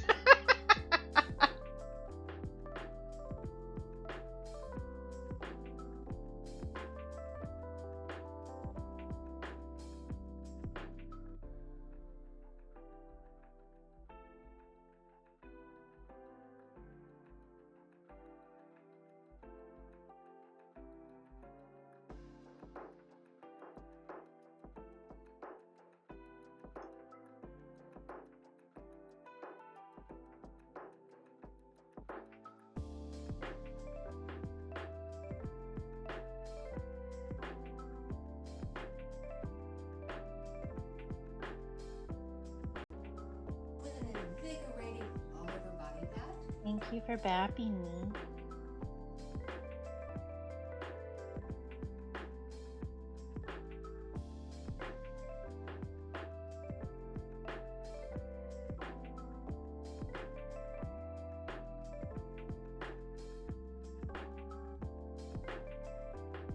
It seems, I'm gonna say this and I'm going to immediately knock on wood. It seems like the internet has stabled. So hopefully it will stop being a butthole. That'd be great. Would love that. Thinking we probably need to just restart the router after I finish streaming. It won't hurt.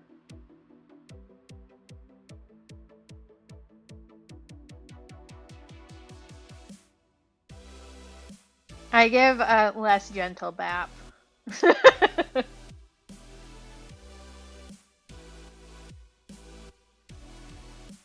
I do like, I think it was, whose stream was it that I popped into? I think it was maybe Tomato's stream that I like showed up in chat and everybody was like, I just took a drink of water just because I saw Katie. And I was like, I love that that's my influence.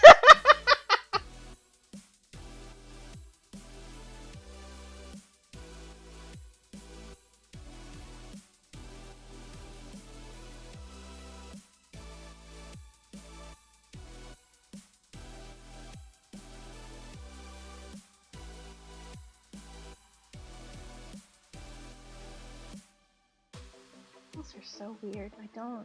I'm just gonna repeatedly say that until we end stream. I don't understand bubbles, you guys. I don't get it. Yeah, see, the thing is that because we all hang out in the same spheres, I can't remember where I was because it was all the same people. Which is not a complaint. I just think it's funny.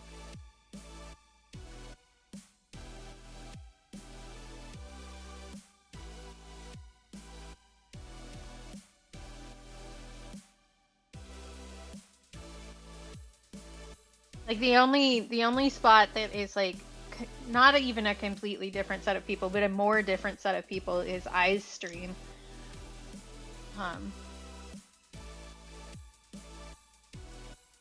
But that's where Stars and Al and Grim are. So it's not a completely different set, it's just a little bit of a different mix.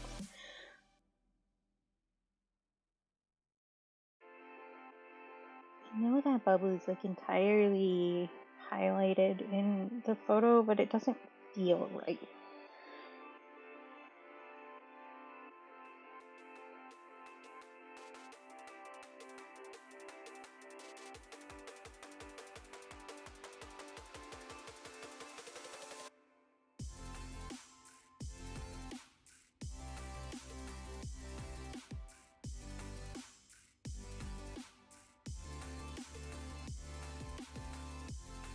You know, Katie, if you're trying to use like 3 pieces of this brush bristle, perhaps you should just switch to a smaller brush.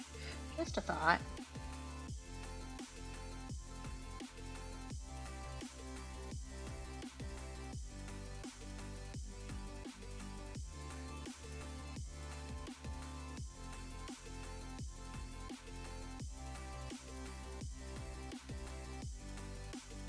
And the other, so I finished the other book that I was reading. I talked to you guys about it because I said that I thought on Friday I said I thought I could finish it that weekend, and I finished it Friday night.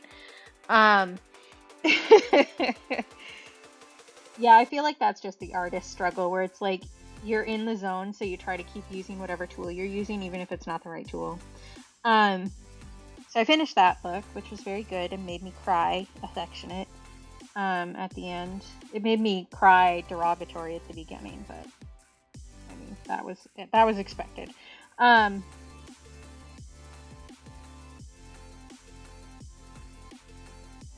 But because I finished that one, I didn't have another book on deck. Like I have one I started, but I wasn't vibing with it right now, because the chapters are too long. If each chapter takes me an hour to read, like I can't just like read a chapter before bed. That's like I have to commit. Yeah, pretty much tomato, because it was a book about the author's struggle with CPTSD. What was it called? It was by Stephanie Fu, and I will look up the title. It's something with bones in the title, and I don't remember. What My Bones Know? Maybe? Am I right? I'll check. Yeah. I really liked it. It was very well written. Welcome home, Tens! Yeah, What My Bones Know, I was right. Oh, I love that it shows that I've started a Warrior Cats book that I actually haven't started. I was just checking my Goodreads because since I read most of my stuff through Kindle, because I can do that through Libby for my library. That's super helpful. So I just kind of went, because I didn't have another book like set that I wanted to start, I went and just looked at like what was available through my library at that precise moment in time. And so I picked up just like a random book that sounded good.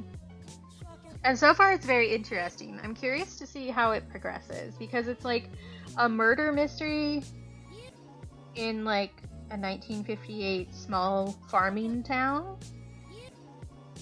And I just picked it because, I don't know, I like a murder mystery. I especially like, one of the things that the little blurb mentioned was that everybody had a secret, and I'm like, I want the tea on these fake characters, like these people that are not real. Give me the drama. And there was like some good lore drops last night. I'm really excited to keep reading it. It is, since it is a small farming town in 1958, there is some racism, specifically anti-Indigenous racism, which I knew going in, like that was pointed out as like a plot point, basically.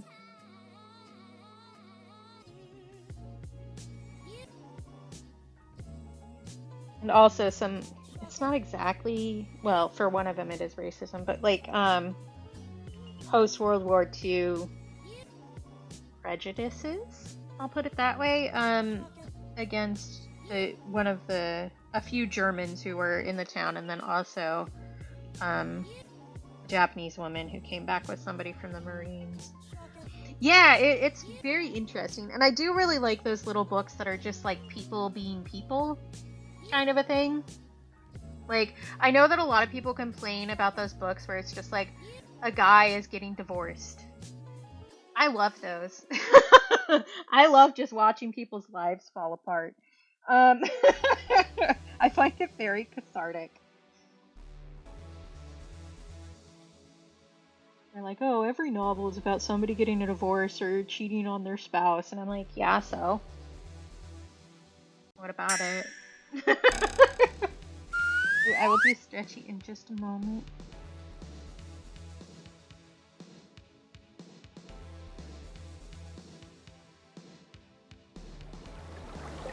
And the sippy.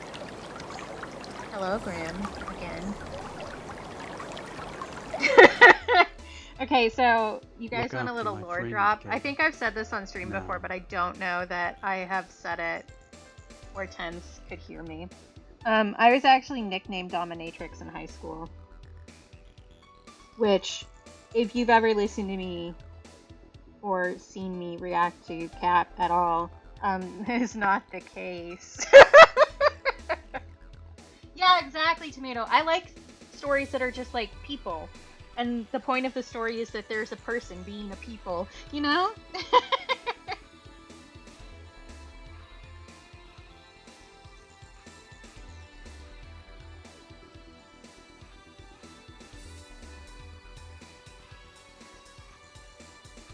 This bubble doesn't look quite right. I'm not sure how to fix it.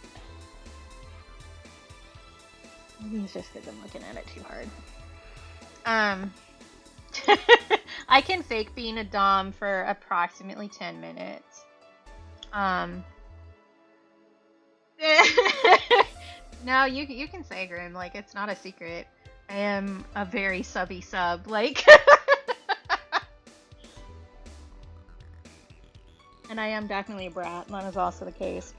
And I know exactly why I'm a brat. I could read every single brat in chat right now because I bet it's for the same reason. Okay, I took a sippy. I'm going to do a sit-down stretchy, and then I'm going to do as BP requested and go take a proper break, which means standing up stretchies. Yeah.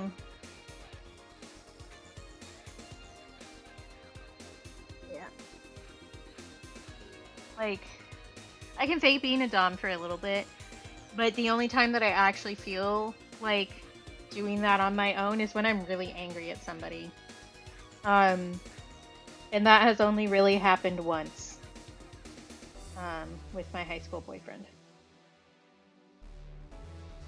And I made him suffer a lot. I know I've told Grim that story. I'm pretty sure I've told Cap that story, but it is not one that I'm going to say on stream.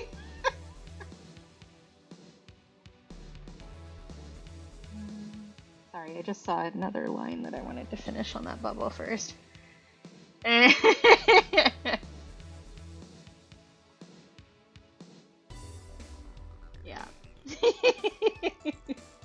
Okay. I'm gonna go take a break because BP has declared that I should. That means I'm gonna run some ads, so don't look at them. We hate capitalism here. And I still get the money even if you aren't staring at your screen. So get up and do a little stretch or get a little snack or a little drinky, maybe a little treat. I bet you deserve it. You could also, go to the bathroom or stand up and look out a window and tell me if you see any animals. Or, whatever you want to do. I would definitely suggest you look at something that's farther away from your face than your screen because it's good for your eyeballs. And then we will meet back here in 3 minutes. And we will continue the painting and rambling about various things. Because that's the brand now. Okay, see y'all in a few.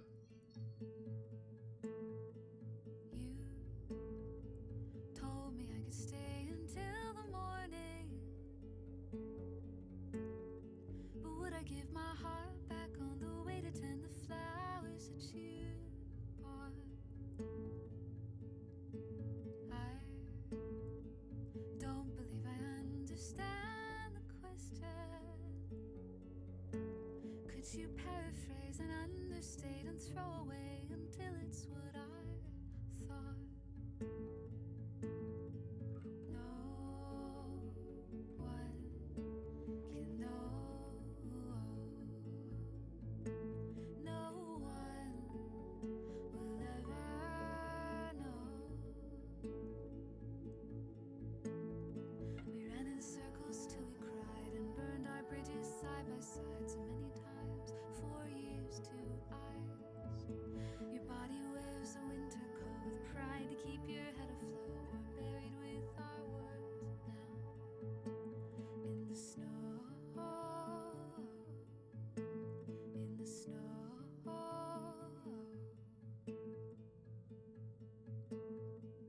Time holds all of our smallest memories hostage.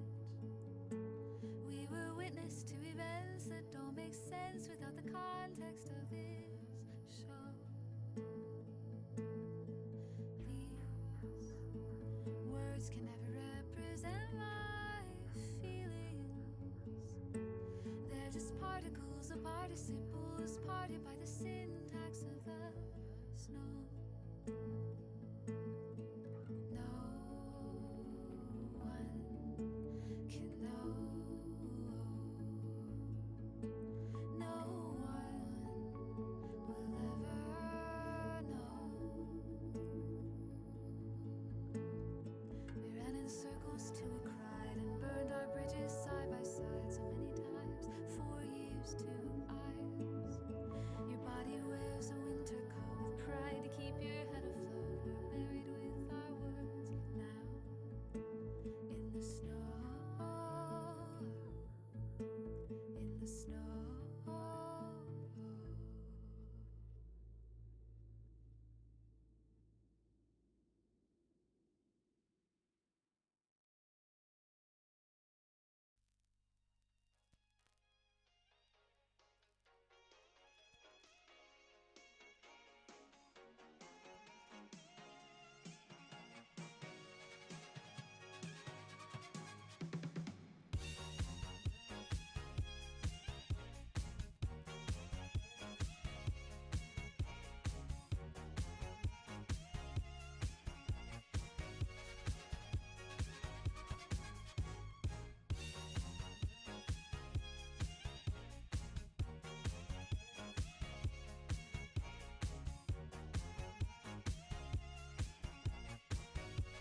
Alright, I'm back. You should also be back. At least from the ad. You might not be back from your break, which is perfectly valid. I'm realizing I didn't do like the outline on this bubble, and that's probably part of the reason why I don't like it right now. So, because for some reason outlining the bubble makes it look more like a bubble. I don't know why. That's fair. Sometimes it doesn't always show everybody the ad. It's kind of like random who gets ads and who doesn't.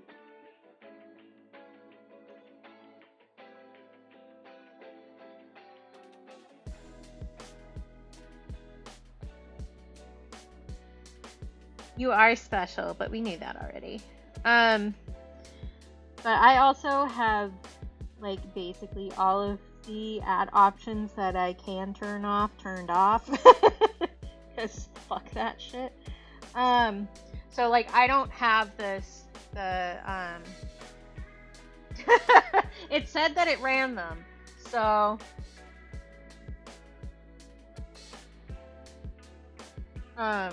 so like I have pre-rolls turned off. I have the auto scheduling turned off. Which means I get like less of a share from the ads or whatever, but like it's a pittance anyway. So I would much rather be in control of the vibe of my stream than get like an extra 4 cents a month. Like, whatever. Like, you can tell me the way to please the algorithm, but you can't make me do it. I think also adding more color for the fur will help with that one. More color here.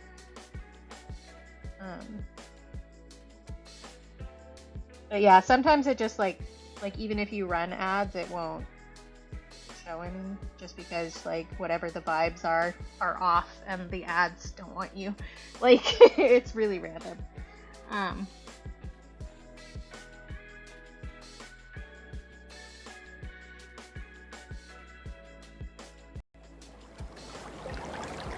More sippy, okay.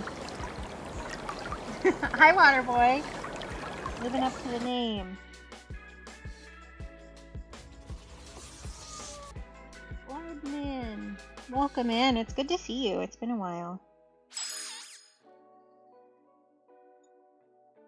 We're taking a sippy.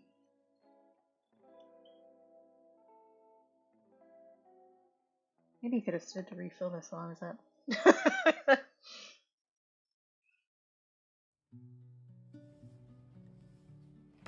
Yeah, I think a little more color for that is good. Good. Hi, Arya. We've been working on this guy for like ages. I've had him sketched out since like the beginning of last month. But I had surgery last month, so we had, I did, Arya. I was, I think it was in Sleepy's stream that you were talking about it. So I did see.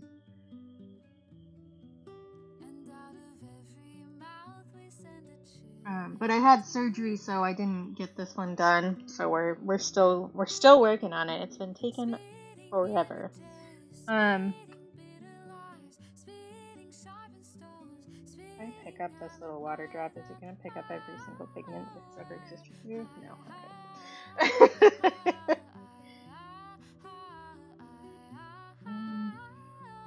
What color is this one too? It is reflecting the fur, and I changed the color pretty drastically from the actual reference photo.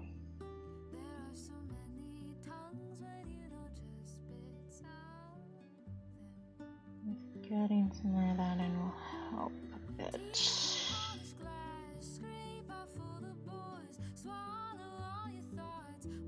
Okay. I just realized I forgot to put one of the wheel options on the sheet. It'll just be a surprise. Because I do also have some original art to give away. For my tipathon. That's on Monday. I know I haven't been talking about it, like, probably as much as I should. But also, whatever. It's my stream, I can do what I want. I do need to properly announce that probably tomorrow, now that I have all my little graphics made. Nice! Never hurts to be extra prepared.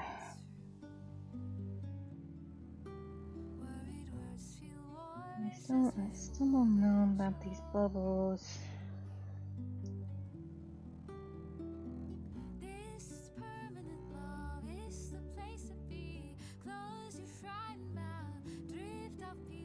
This line isn't really quite right.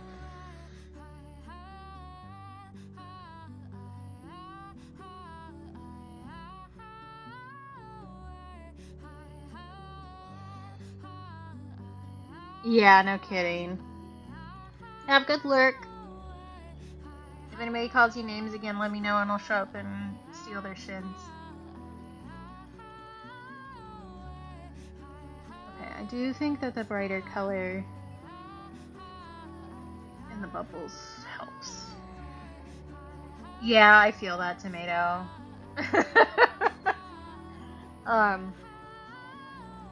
I do also need to contact all the people on my goal list because I'm giving you guys some extra little perkies for helping out.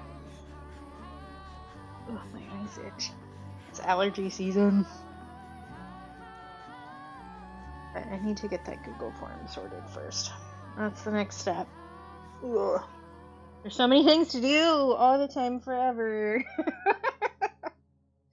Okay, let's do the little baby bubbles down here because they won't be as intense as the big bubbles.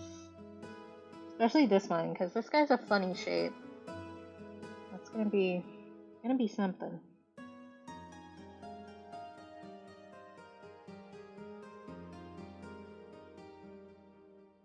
Ugh, disgusting.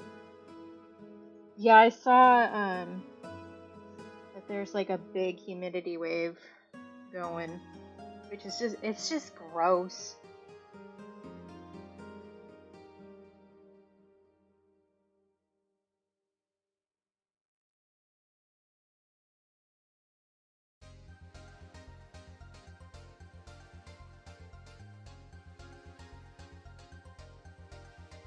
Yeah, basically like everything on the East Coast and Midwest, like all the way through to the mountain line, looks like it's gonna be a freaking nightmare.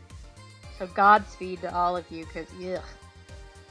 Hey Giovra, good to see you. Good. How about you? I just added a random bubble in here. Cool. Let's go. I'll just make it up. It'll be fine.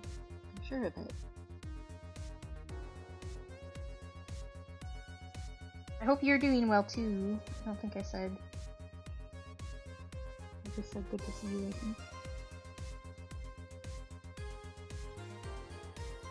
Me trying to use my brain. What did I do though?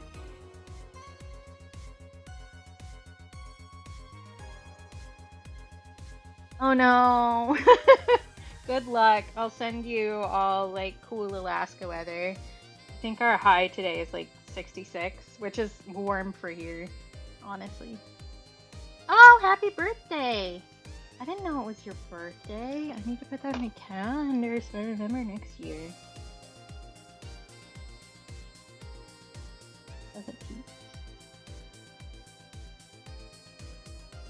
That's the wrong month. Why am I...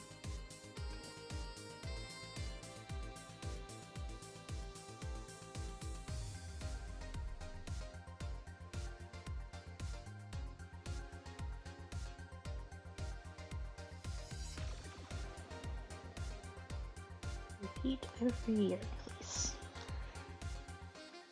Yeah, I love making, like, I love being the person who knows everybody's birthday. I just think that if there's a day where we get to celebrate you existing, we should do it, you know? That's disgusting, Tens. I hate that. I would die.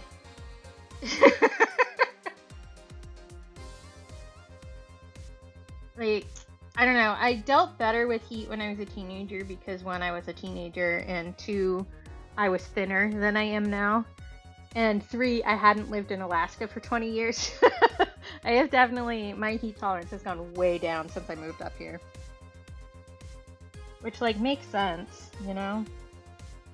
But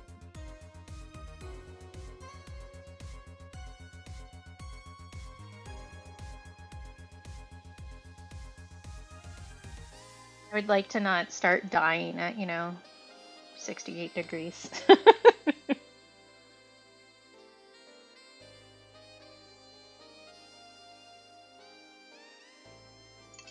just gonna throw a paintbrush.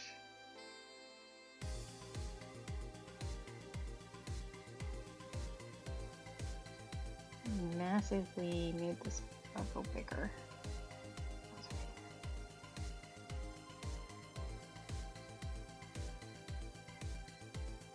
Probably made these bigger because they're like really small in the reference image.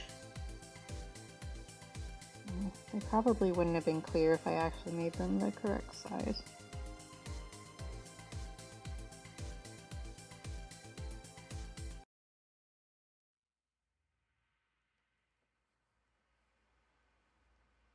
One of the things, since I've been working on this for so long, like I started it and then didn't work on it for ages. I don't remember what my intentions were when I drew all these pencil lines. Oh, yeah. I don't know. I feel like not everybody can manage the heat well, even if you are from like a culture or whatever that does have a lot of heat.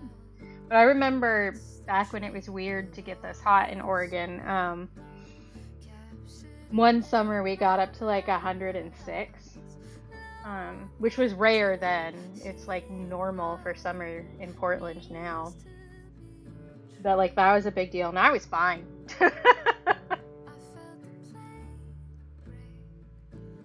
But I was also like very skinny.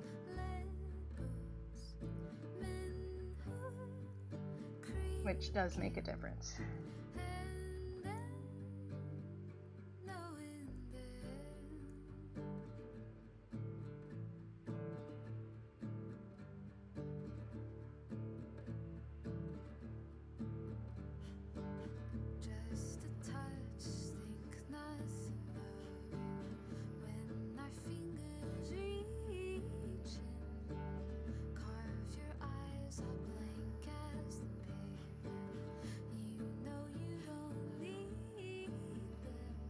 Yeah, my skinny days are forever behind me, and I'm okay with that. Well, most days I'm okay with that. But I hope you get to whatever goal you can, the healthiest that you can, Waterboy.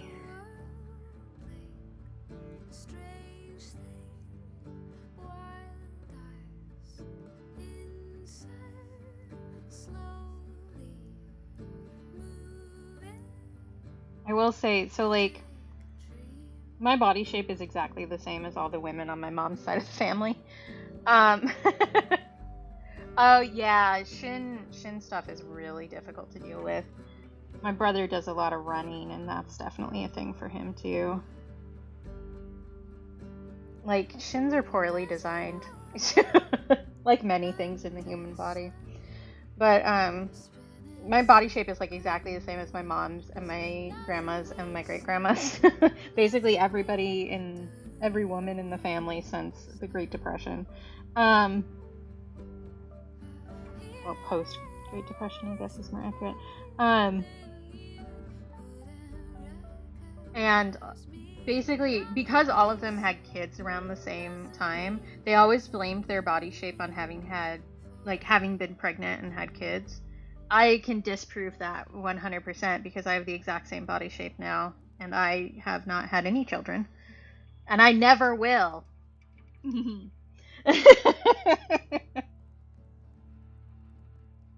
For those not in the know, I don't have a uterus anymore. That was the surgery I had last month.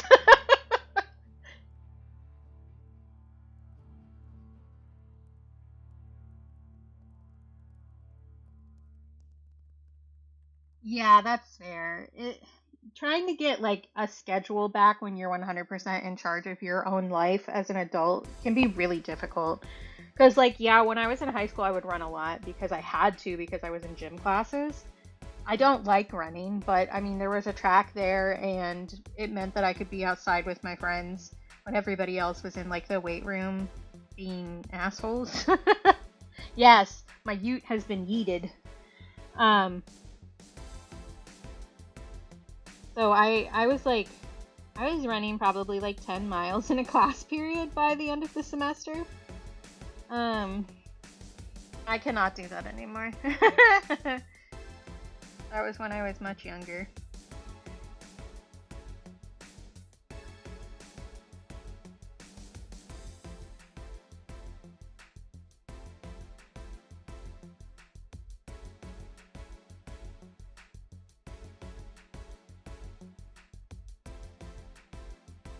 My college had exercise classes too that you could take. I took a, what did they call it? Latin dance class. Oh, I learned how to do the merengue. Yeah, I just kept going. They were like, because the gym teachers would come out to make sure you were actually doing something every once in a while. So we just kept running around the track because it was me and like 2 of the other weird gay kids, you know. Although I've told this story before, those were the kids that transferred schools without telling me. So I just came to school and my best friends were gone one day. Well, I thought they were my best friends. Clearly they weren't. They also had some really poor takes about who was allowed to go to Pride. Yeah, I do try to do walks more often, but I don't know, I'm not as good at it. Like, I'm much better at doing something in my house where people can't see me. I do not like being perceived. Yeah, it was a whole thing. But yeah, because I had a boyfriend, they didn't let me go to Pride with them. Which was part of the reason why I didn't think I belonged in the queer community for a long time. We've gotten over that. We're now aware that those people were just assholes who weren't actually my friends. But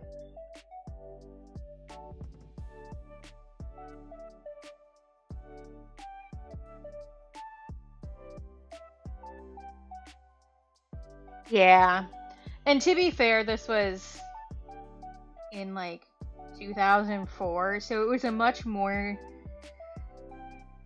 prevalent opinion back then. Not that it was the right one to have, but it was definitely more of a majority opinion than it is now, I think. But there was a whole thing where they like lied to me about who was talking to me and stuff. It was really weird.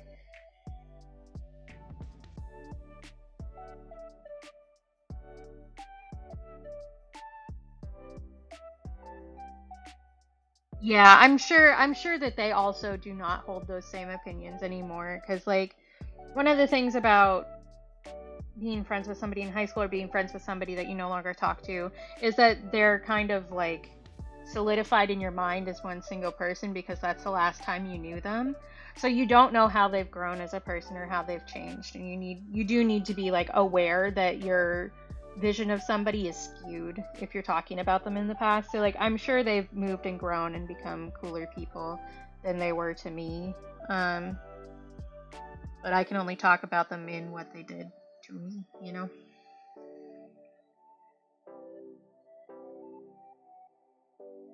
Oh, interesting, Waterboy.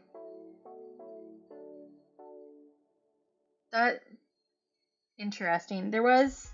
You just made me remember something. Actually, there was a point where, was it middle school, I think, where they like, I think it was for health class, and they combined it with like PE extra credit. But they gave us pedometers to see how much we were walking in a day. And a bunch of us, similarly to the 3DS pedometer, we figured out that if you just moved it the right way, it would count steps. So we threw off the data real bad. Yeah, agreed, Waterboy. It's nice to make things more accessible to a variety of people. Oh, I'm sure, Tens. I'm like, there is nobody braver than people who wear fursuits in the summer. Like, legitimately. You all are stronger than anybody else I've ever seen in my life. I would die. I would pass away.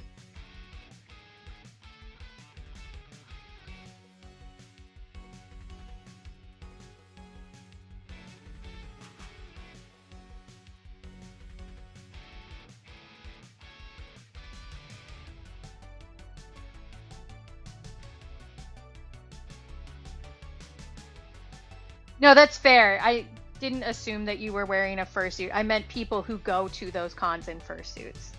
Sorry, I didn't explain my little dolphin jump there.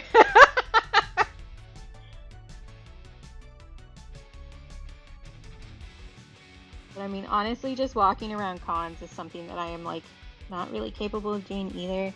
I went to VidCon once and like this was back when I was like in an even worse spot physically and mentally than I am like now, which like I'm doing a lot better, and that's not like I'm not deriding myself for where I am. I'm just saying like that time was rough. The reason, well, I don't know that I should say that on stream, never mind.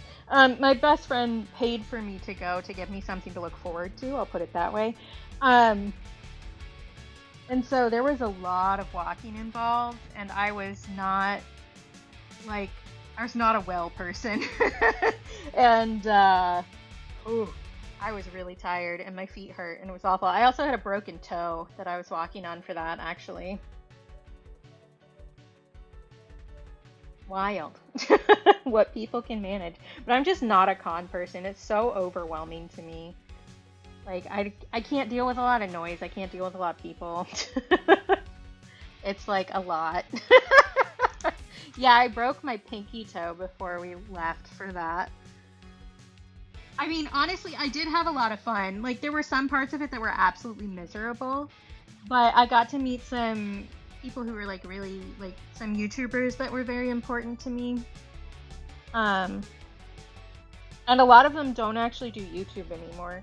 So it was very limited time kind of experience, you know? I legitimately forgot about it.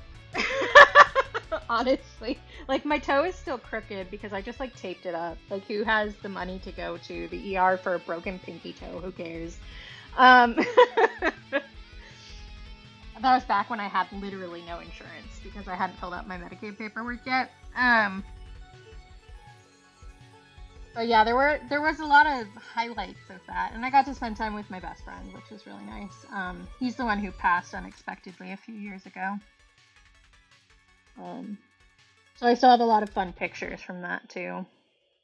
But I got to meet a few YouTubers. So I got to meet Mamrie Hart, and I made her laugh, which was great.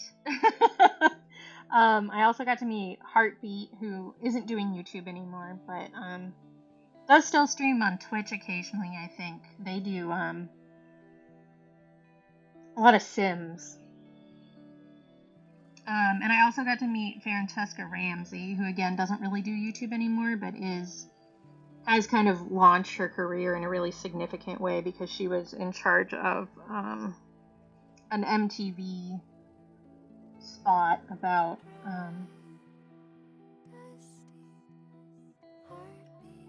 I don't know how to describe it. Like, combating racism, I guess. So, like, explaining the background of things that were racist.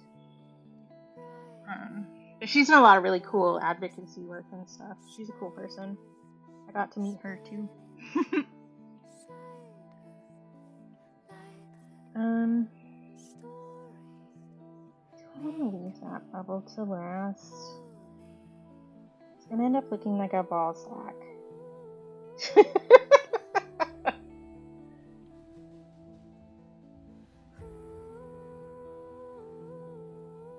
Yeah, she went viral like way back in the day at this point, for her shit white girls say, which is so funny.